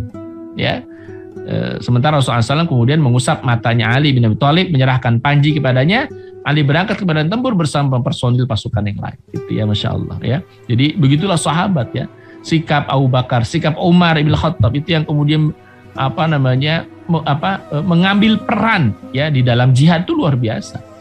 Ya, jadi tidak kemudian besok pagi kata Rasul, saya akan serahkan panji ini kepada orang yang dia mencintai Allah dan Rasulnya serta Allah dan Rasulnya pun mencintai mereka. Ya, itu mereka berlomba-lomba tuh, berlomba-lomba untuk mudah-mudahan mereka lah yang mendapatkan panji perang itu gitu. Ya, tidak kemudian kamu aja lah gitu ya. Tidak, itu Masya Allah. Itulah sikap para sahabat, berlomba-lomba mengambil peran. Dan ini penting. Ya, berlomba-lomba untuk mengambil peran. Bahkan perang yang kemudian memiliki resiko besar. Ya, orang yang memegang panji perang itu dalam peperangan itu orang yang punya resiko besar. Kenapa? Karena panji perang itu adalah simbol kehormatan sebuah pasukan. Dan biasanya yang paling pertama diserang itu orang yang pegang Yang pegang panji pasukan itu. Ya, karena dialah yang menjadi semacam pengendali ruhnya, ya, pengendali dari pasukan. Jadi walaupun beresiko, tapi tetap mereka orang-orang seperti Abu Bakar, Umar itu berharap betul dialah yang menerima panji perang tersebut. Tapi ternyata Rasulullah SAW memerintahkan Ali ibn Abi Thalib. Bukan berarti ya sahabat yang tidak dicintai Allah Rasulnya, bukan, atau tidak mencintai Allah Rasulnya, bukan, tetapi karena yaitu pilihan Rasulullah. Semua sahabat mencintai Allah dan Rasulnya, Allah Rasulnya pun mencintai para sahabat, ya.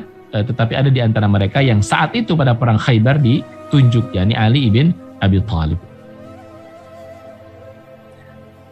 Lalu kemudian berikutnya ketika Umar bertemu dengan beberapa orang sahabat di Khaybar, mereka mengatakan si fulan telah gugur sebagai syahid. Rasulullah SAW menjawab, ini salah di antara kisah perang Khaybar ya. Si fulan telah gugur sebagai syahid. Rasul menjawab, tidak, aku bermimpi melihatnya di neraka dengan mengenakan jubah. Ya. Nah, jadi ada seorang sahabat ya saat itu yang kemudian dia gugur ya di perang Khaybar. Orang-orang mengatakan, oh dia syahid. Kata Rasulullah SAW, tidak, dia di neraka, kata Rasulullah SAW. Ya, hanya karena orang tersebut mengambil jubah ya milik orang Yahudi ya setelah selesai peperangan sebelum dibagikan. Jadi aturan dalam Islam itu untuk membagikan harta rampasan perang dikumpulkan dulu baru dibagikan. Nah, ini belum dibagikan udah diambil. Nah, itu Masya Allah ya. Dia dia mati ya pada saat setelah perang itu, akhirnya ada yang ada yang mengatakan ada yang memanah begitu. Lalu kemudian sahabat mengatakan, wah dia gugur syahid gitu. Kata Rasulullah SAW, tidak, dia di neraka. Hanya karena gara-gara apa? Hanya karena gara-gara dia mengambil harta rampasan perang yang belum dibagikan. Na'udzubillah, Masya Allah. Kemudian Rasul mengatakan kepada Umar, wahai putra Khattab, wahai Ibn Khattab, pergi dan serukanlah di hadapan orang-orang bahwa tidak akan masuk surga kecuali orang yang beriman. Lalu Umar berkata, aku bergegas pergi dan menyerukan, ketahuilah bahwa tidak akan masuk surga kecuali orang-orang yang beriman. Itu Masya Allah. Inilah pentingnya iman dalam dada seorang. Gitu. Ya, pentingnya iman pada Allah Subhanahu Wa Taala di dalam dada seseorang, sehingga apa? Sehingga dengan iman itulah yang akan menjadi pintu seseorang masuk ke dalam surga. Ya, miftahul jannah, pintu surga, la ilaha illallah Muhammadur Rasulullah. Nah, itulah iman gitu. Nah, jadi di situ Umar yang memiliki peran ya, menyampaikan pesan dari Nabi SAW bahwa ketahuilah tidak akan masuk surga seseorang kecuali orang-orang yang beriman ya. Berikutnya dirahmati Allah Subhanahu wa taala dalam peristiwa Fathu Mekah ya. Ini peristiwa yang terjadi pada tahun ke-8 Hijriah. Ketika orang-orang Quraisy mengingkari perjanjian Hudaybiyah, ya, mereka khawatir akan ancaman bahaya yang datang dari Madinah. Nah, jadi kisahnya itu di antara isi butir perjanjian Hudaybiyah itu, kabilah yang bergabung dengan Rasulullah, maka mereka menjadi bagian dari Rasulullah atau orang Madinah. Kabilah yang bergabung dengan orang-orang Quraisy juga sama. Jadi seperti yang mengganggu satu sama lain, seperti mengganggu kabilah besarnya tadi, kira-kira begitu. Nah, ada perjanjian yang dilanggar nih oleh kubunya orang-orang Quraisy. Apa? Yakni ketika sekutunya mereka orang Quraisy itu membantai sekutunya Rasulullah di Mekah. Itu. Padahal itu masih dalam perjanjian. Jadi sekutunya Quraisy ya itu kemudian membantai ya, Bani Bakar kalau tidak salah, membantai suku yang bergabung dengan Rasulullah SAW. Di mana dibantainya? Di Mekah. Dan orang Quraisy tahu, bahkan di antara mereka ada yang mendukung secara diam-diam pembantaian dilakukan oleh sekutu mereka terhadap sekutunya Rasulullah SAW. Nah, ini jelas ini melanggar perjanjian. Ya, ini melanggar perjanjian. Nah, pada saat itu ketika orang Quraisy mengingkari perjanjian Hudaybiyah karena peristiwa tadi, mereka khawatir akan ancaman bahaya yang datang dari Madinah. Rasul tahu ini pasti Rasul akan melakukan tindakan kira-kira. Maka orang-orang Quraisy mengutus Abu Sufyan ke Madinah untuk negosiasi, mengokohkan perjanjian Hudaybiyah, untuk negosiasi gitu.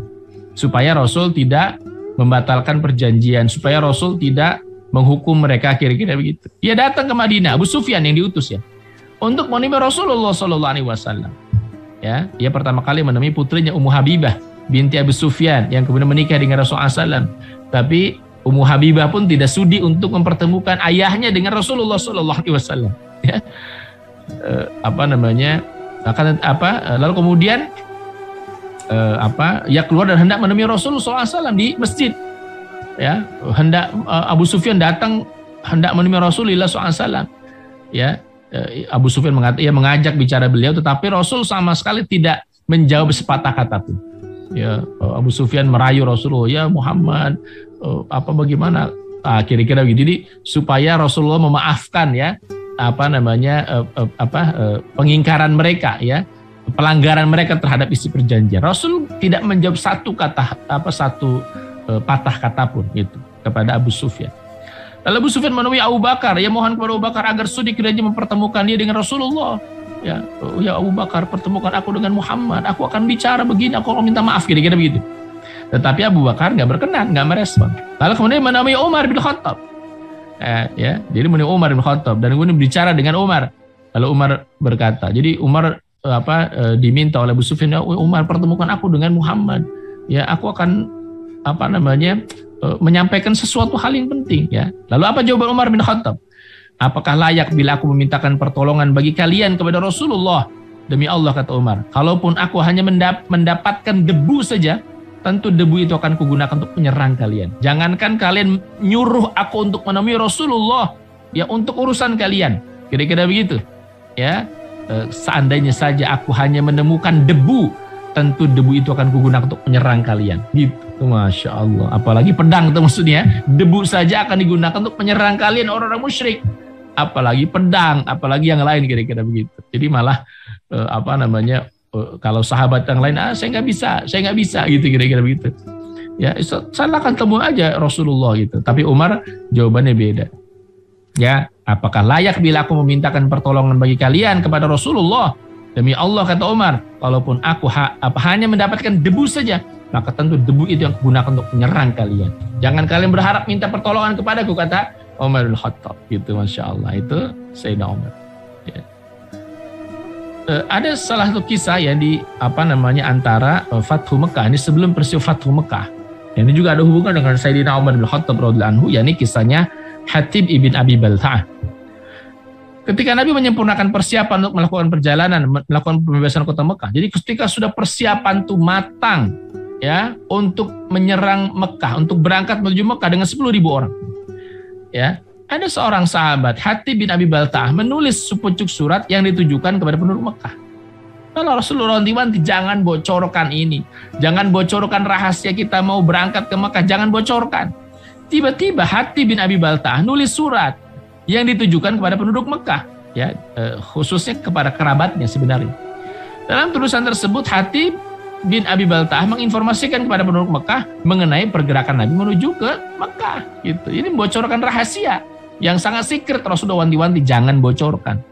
Ya, tetapi kemudian Allah memberitahukan Nabi melalui perantara wahyu mengenai surat Hatib tadi. Jadi Rasul dapat wahyu dari Allah bahwa ada seseorang sahabat yang mengirimkan surat ke Mekah. Nah, kemudian Nabi menggagalkan rencana tersebut dengan mengutus Ali dan Miqdad untuk menuntaskan penggagalan pengiriman surat tadi. Jadi surat tadi dikirim ya kepada seorang perempuan, budak perempuan ya untuk berangkat ke Mekah. Nah, lalu kemudian Rasul mengutus Ali dan Miqdad untuk apa? Cari perempuan tersebut dan ambil suratnya. Kira-kira begitu. Akhirnya mereka berdua berhasil menangkap wanita yang ditugaskan Hatib membawa surat tersebut ke Mekah di dekat Danau Kah yang berjarak 12 mil dari kota Madinah. Ini belum begitu jauh ya. Mereka berdua mengancam wanita itu bila enggan mengeluarkan sepucuk surat yang dibawanya. Akhirnya apa? Surat itu diserahkan. Ya, jadi tanya mana surat yang dititipkan Hatib kepadamu? Oh, nggak ada. Kalau nggak ada, kami paksa, kami ambil paksa. Akhirnya wanita itu menyerahkan. Gitu. Nah, betul itu surat yang dititipkan Hatib bin Abi Balta'ah untuk orang-orang Mekah. Gitu. Nah, ini tentu pelanggaran besar ya. Dianggapnya sebagai pengkhianatan. Setelah pengiriman surat tersebut berhasil digagalkan, Hatib lalu dipanggil untuk keperluan apa istilah ini sekarang penyidikan gitu ya, untuk mempertanggungjawabkan perbuatannya. Gitu. Wah ya Hatib, apa ini benar surat yang kau tulis dan kau kirimkan penduduk Mekah? Iya benar ya Rasulullah. Lalu kemudian mengatakan, ya Rasulullah, Anda jangan buru-buru menuduh saya berbuat yang bukan-bukan. Aku adalah orang yang sangat akrab dengan orang-orang Quraisy. Aku hanya terikat perjanjian dengan mereka. Bukan bagian dari mereka. Aku hanya terikat perjanjian dengan mereka dan bukan bagian dari mereka. Di antara kaum muhajirin yang bersama Anda ada orang yang memiliki kerabat di sana yang melindungi keluarga dan harta mereka. Aku mengirim surat itu hanya untuk tujuan melindungi kerabatku yang ada di sana. Gitu. Jadi tujuan Hatib itu cuma supaya orang-orang tokoh-tokoh di sana melindungi kerabatku itu saja.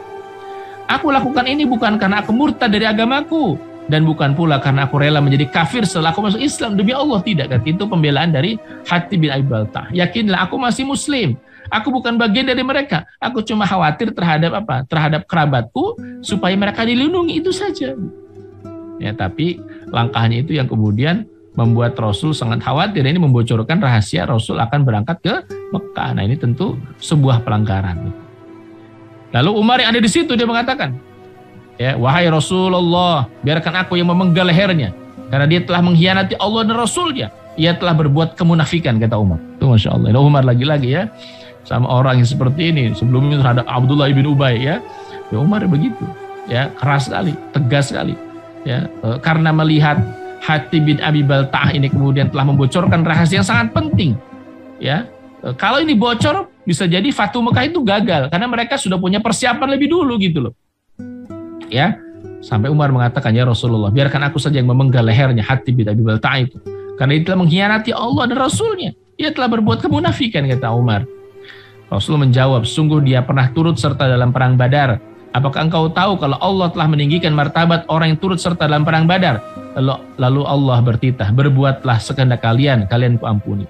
Ya, kedua mata Umar meneteskan air mata serta berkata, Allah dan Rasulnya yang lebih mengetahui, gitu.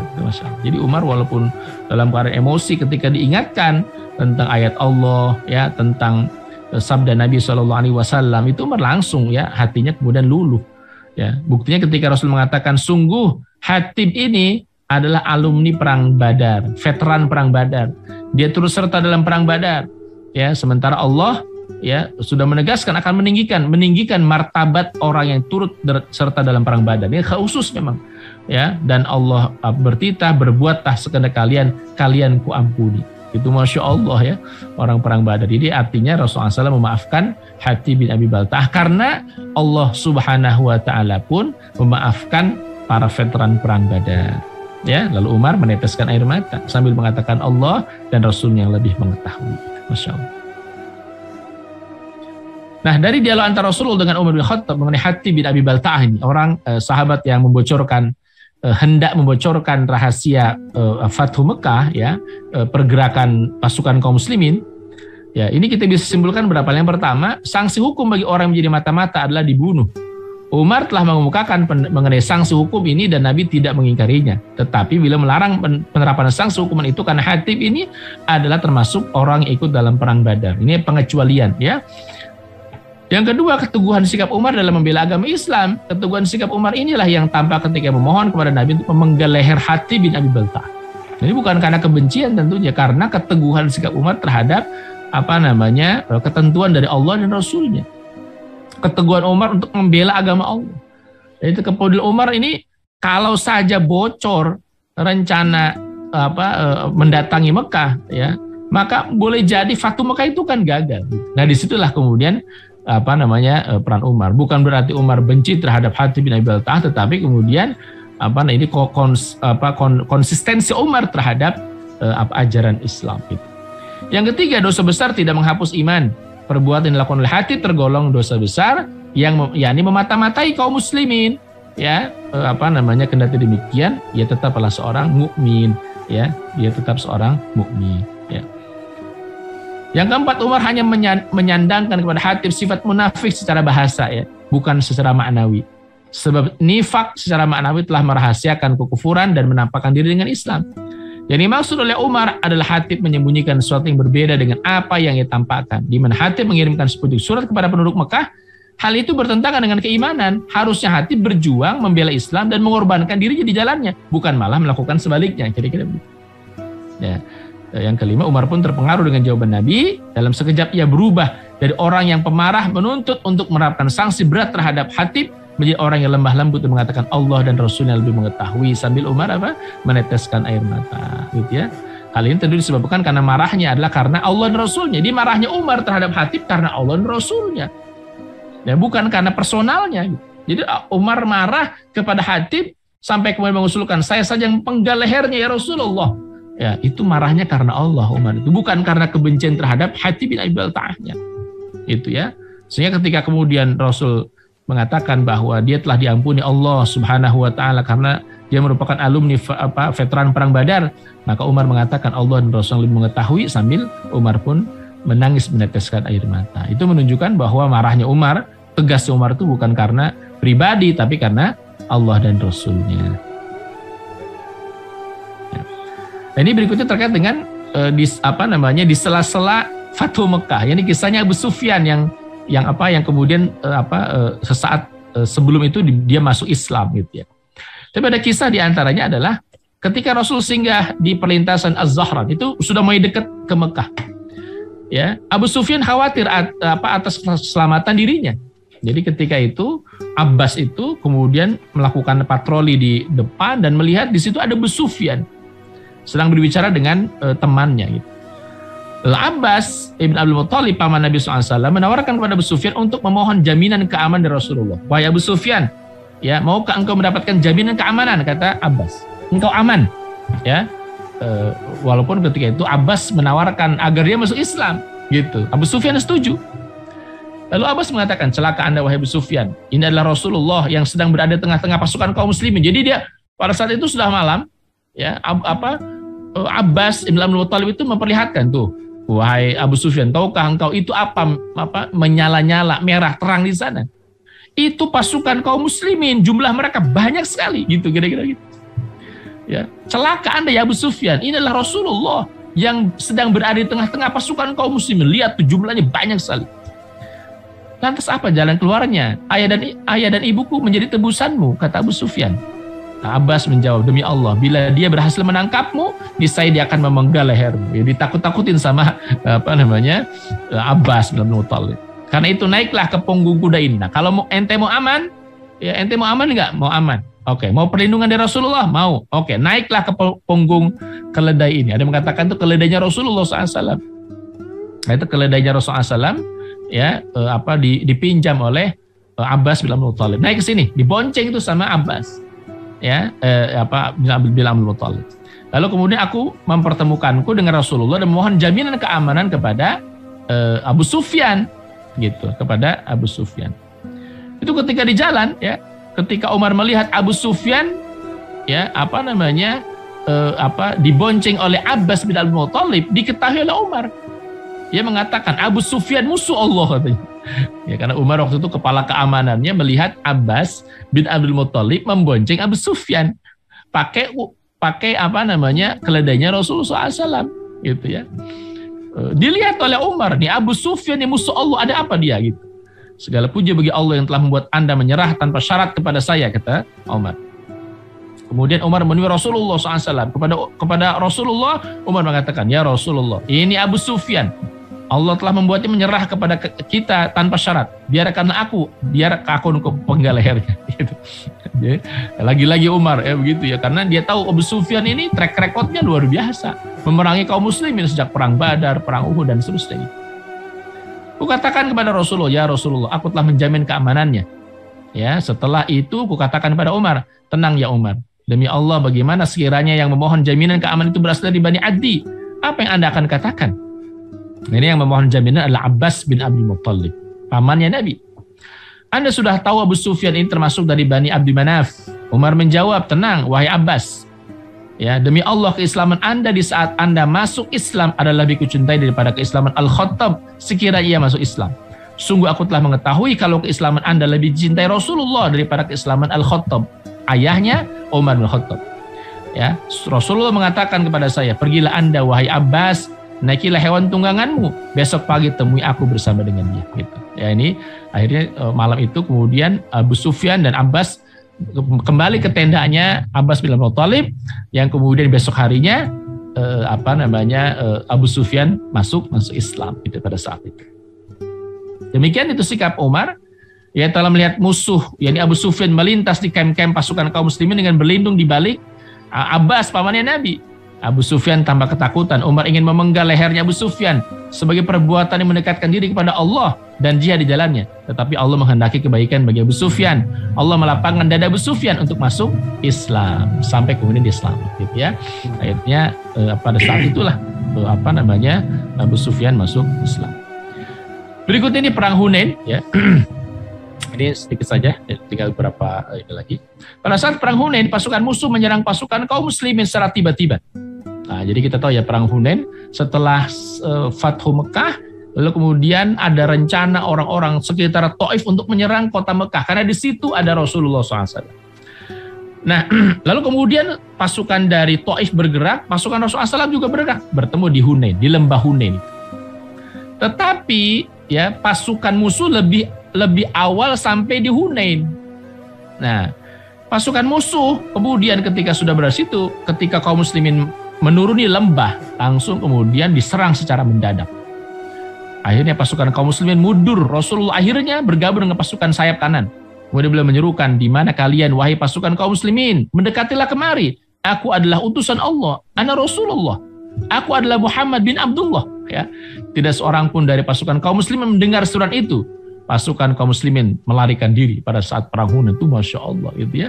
Jadi pada saat menuruni lembah, sementara mereka sudah siap tuh di celah-celah tebing, di celah-celah batu-batuan, menyerang secara serentak dengan anak panah.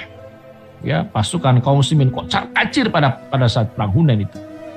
Yang tetap berada di samping beliau itu adalah beberapa orang muhajirin dan kaum Ansor serta keluarga beliau. Di antara kaum muhajirin tetap mendampingi beliau adalah ada Abu Bakar Siddiq dan ada Umar ibn Khattab radhiyallahu anhu. Umar dan Abu Bakar senantiasa berada di sisi Nabi SAW. Dari keluarga beliau ada Ali bin Abi Thalib, ada Abbas bin Abdul Thalib, ada Fadl bin Abbas, ada Abu Sufyan ibn Harith dan seorang putranya dan yang lain. Gitu. Nah, itu yang bersama dengan Nabi Shallallahu Alaihi Wasallam, termasuk diantaranya Sayyidina Umar ibn Khattab radhiyallahu anhu. Ya. Tentang peran Umar dalam perang ini, Abu Qatadah menceritakan, kami pernah bersama Nabi dalam perang Hunain. Tatkala perang berkecamuk, pasukan kaum muslimin terpukul mundur. Aku melihat seorang pasukan musuh yang berhasil menangkap seorang pasukan kaum muslimin. Aku menikam pasukan musuh dari arah belakang. Setelah pasukan musuh itu tewas, aku mengikuti Umar bin Khattab. Ada apa dengan orang tadi? Tanya Umar. Aku jawab, dia sudah menjadi urusan Allah. Kemudian kami semuanya kembali. Nah, tentang perang Hunain ini, Allah Subhanahu wa taala berfirman, A'udzubillahi minasyaitonir rajim. Laqad nasarakumullahu fi mawatin katsiratin wa yawma Hunain. إذ أعجبتكم كثرتكم فلم تغن عنكم شيئا وضاقت عليكم الأرض بما رحبت ثم وليتم مدبرين. Sungguh Allah telah menolong kamu, wahai orang-orang mukmin, di medan perang yang banyak. Dan ingatlah perang Hunain, yakni di waktu kamu menjadi congkak, sombong karena banyaknya jumlahmu. Maka jumlah yang banyak itu tidak beri manfaat kepadamu sedikit pun, dan bumi yang luas itu telah merasa sempit olehmu. Kemudian kamu lari ke belakang dengan tercerai-berai. Nah, itu ya. Jadi ketika ada serangan mendadak, kaum muslimin lari kocar-kacir, ya Rasul SAW ditinggalkan. Ya, sementara ada di samping mereka sahabat-sahabat mulia, ada Abu Bakar, ada Umar, ada Ali ibn Abi Thalib, dan sahabat mulia yang lain yang sangat setia untuk mendampingi Rasulullah Shallallahu Alaihi Wasallam. Allah memberi ampunan kepada pasukan kaum muslimin setelah kekalahan hampir dekat di hadapan mereka. Dia menolong mereka setelah berkumpul di samping Nabi. Akhirnya dia menurunkan ketenangan dan pertolongannya terhadap bala tentaranya. Ya, Allah mengisahkan hal ini dalam firman-Nya, A'udzubillahi minasyaitonir rajim. Tsumma anzalallahu sakinatahu 'ala rasulihi wa 'alal mu'minin wa anzala junudan lam tarawha wa 'adzabal ladzina kafaru wa dzalika jazaa'ul kafirin. Kemudian Allah menurunkan ketenangan pada Rasulnya dan kepada orang-orang beriman. Dan Allah menurunkan bala tentara yang kamu tidak melihatnya. Dan Allah menimpakan bencana kepada orang kafir. Dan demikianlah pembalasan kepada orang-orang kafir. Baik ya, rahmat Allah Subhanahu wa taala. Setelah perang Hunain, pasukan kaum muslimin kembali ke Madinah. Ya, ketika mereka melintasi Ji'ranah, ya, Rasul mengambil perak dari pakaian Bilal dan membagikan kepada kaum muslimin. Seorang laki-laki datang dan mengatakan kepada beliau, "Ya Muhammad, hendaklah Anda berlaku adil. Bila menjawab celaka Anda, siapa lagi yang berlaku adil jika aku tidak berlaku adil? Anda pasti akan merugi bila aku tidak berlaku adil." Mendengar ucapan laki-laki ini, Umar bin Khattab mengatakan kepada orang tersebut, ya, biar ku bunuh saja si munafik ini ya Rasulullah. Lagi-lagi ya Umar. Jadi ada yang mengatakan Rasul nggak adil gitu, ya Rasul nggak adil. Kemudian Umar nggak terima. Biar ku bunuh saja si munafik ini ya Rasulullah. Lalu Rasul menjawab, aku berlindung kepada Allah bila orang-orang berkata bahwa aku membunuh para sahabatku sendiri. Sungguhnya orang ini teman-temannya membaca Al-Quran, tapi tidak melampaui kerongkongan mereka. Ya, jadi cuma baca saja. Mereka menyudahi bacaan mereka sebagaimana anak panah menembus binatang buruan. Nah, jadi inilah juga peringatan bagi kita ya. Jadi orang-orang yang beriman tentu ketika mereka membaca Al-Quran, ya tentu sampai ke dalam hati dan pikiran mereka. Ini bahkan orang-orang munafik gitu ya, itu kemudian baca Qurannya tidak sampai keluar dari kerongkongan mereka. Dalam periode tersebut ya terdapat perbuatan terpuji Umar. Ia tidak sabar bila kehormatan Rasulullah ternodai. Nah, beginilah sikap seorang muslim gitu. Jadi ketika ada yang mengatakan Rasul nggak adil, itu Umar tampil di paling depan. Ya, untuk apa? Untuk menjaga kehormatan Nabi SAW. Begitulah ya seorang yang beriman, begitulah orang mukmin gitu.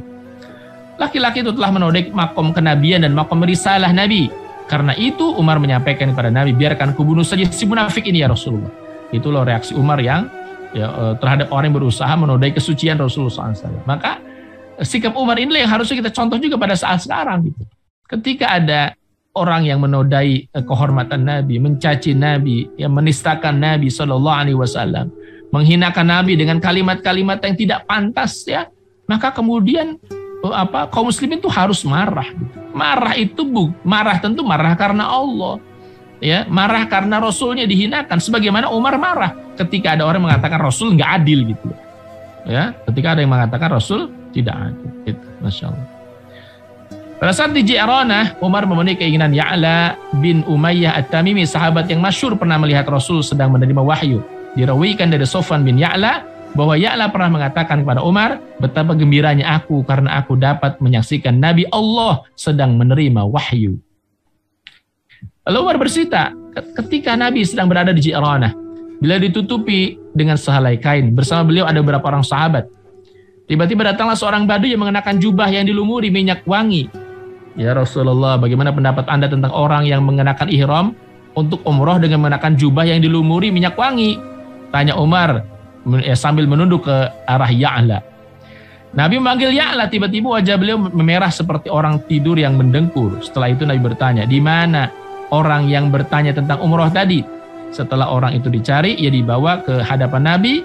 Kepada orang itu Nabi mengatakan, cucilah minyak wangi itu sebanyak 3 kali dan lepaskanlah jubahmu. Kemudian tunaikanlah ibadah umrohmu seperti kamu menunaikan ibadah haji.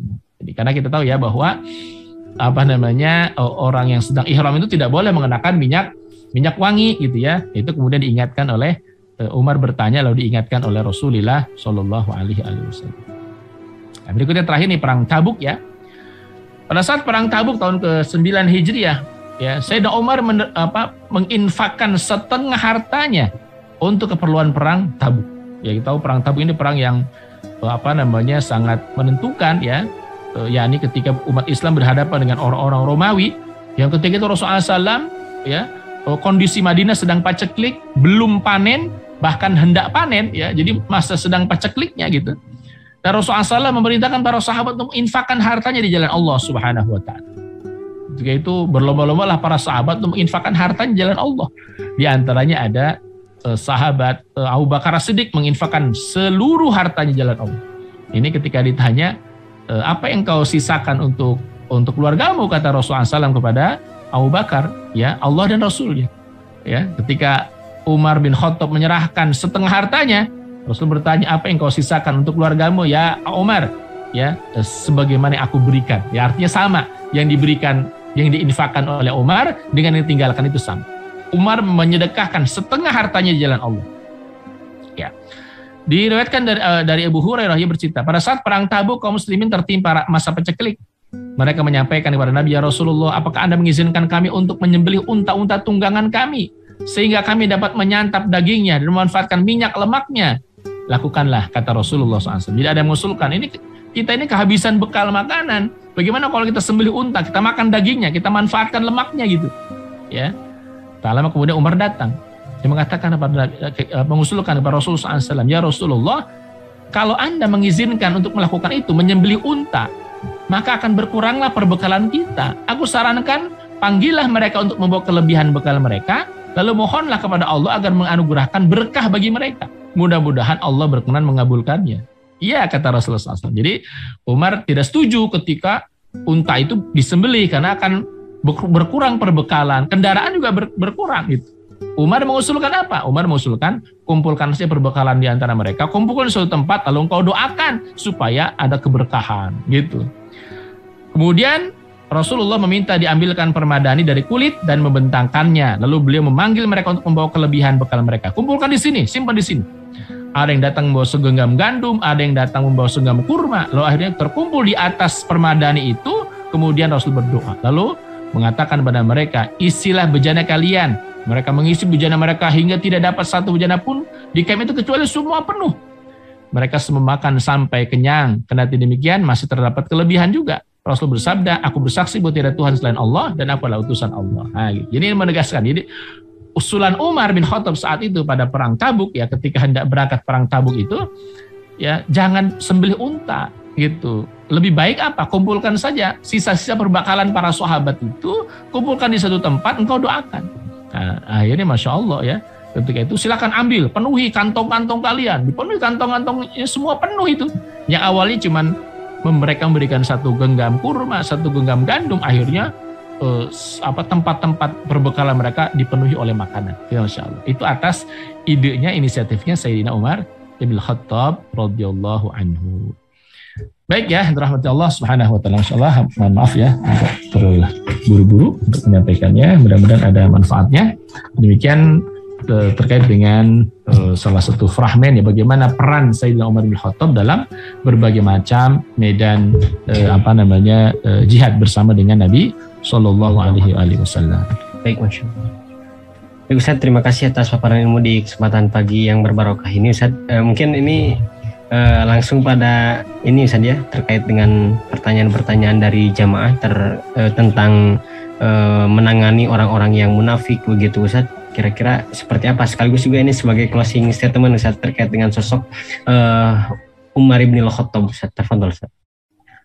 Ya, menangani orang munafik ya tentu acuannya adalah Rasulullah SAW. Ya, para sahabat juga sebenarnya greget, ya, sebagaimana kita greget sekarang melihat orang-orang yang diduga kuat munafik gitu. Casingnya Islam tapi kok musuhin Islam, ya. Abdullah bin Ubay bin Salul casingnya Islam, ya, tapi sepak terjangnya itu berapa kali menikam Islam, ya, pada perang Uhud, pada hadisul ifk dan seterusnya itu banyak sekali sepak terjang dari orang munafik yang menikam Islam. Tetapi lagi-lagi, ya, Umar itu sudah gergetan, biar saya penggal si Rasulullah, biar saya penggal si Rasulullah SAW. Kata Nabi SAW, bagaimana kalau kemudian orang nanti akan mengira bahwa Muhammad itu membunuh sahabat-sahabatnya gitu. Nah, maka sikap terhadap orang munafik, ya, sebagaimana sikap itu terhadap yang lain, yakni mendakwahi mereka, mengingatkan mereka, menyadarkan mereka gitu. Karena walau bagaimanapun zohirnya mereka ya adalah Islam gitu. Jadi ini tentu PR juga ya, terus sekaligus menurut saya ini ujian juga bagi kaum muslimin. Adanya orang-orang munafik di tengah-tengah kaum muslimin itu ujian berat buat kita umat Islam.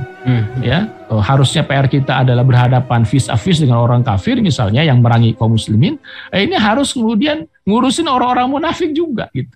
Nah, jadi kalau dalam perspektif amal soleh, ini ladang amal soleh aja buat kita.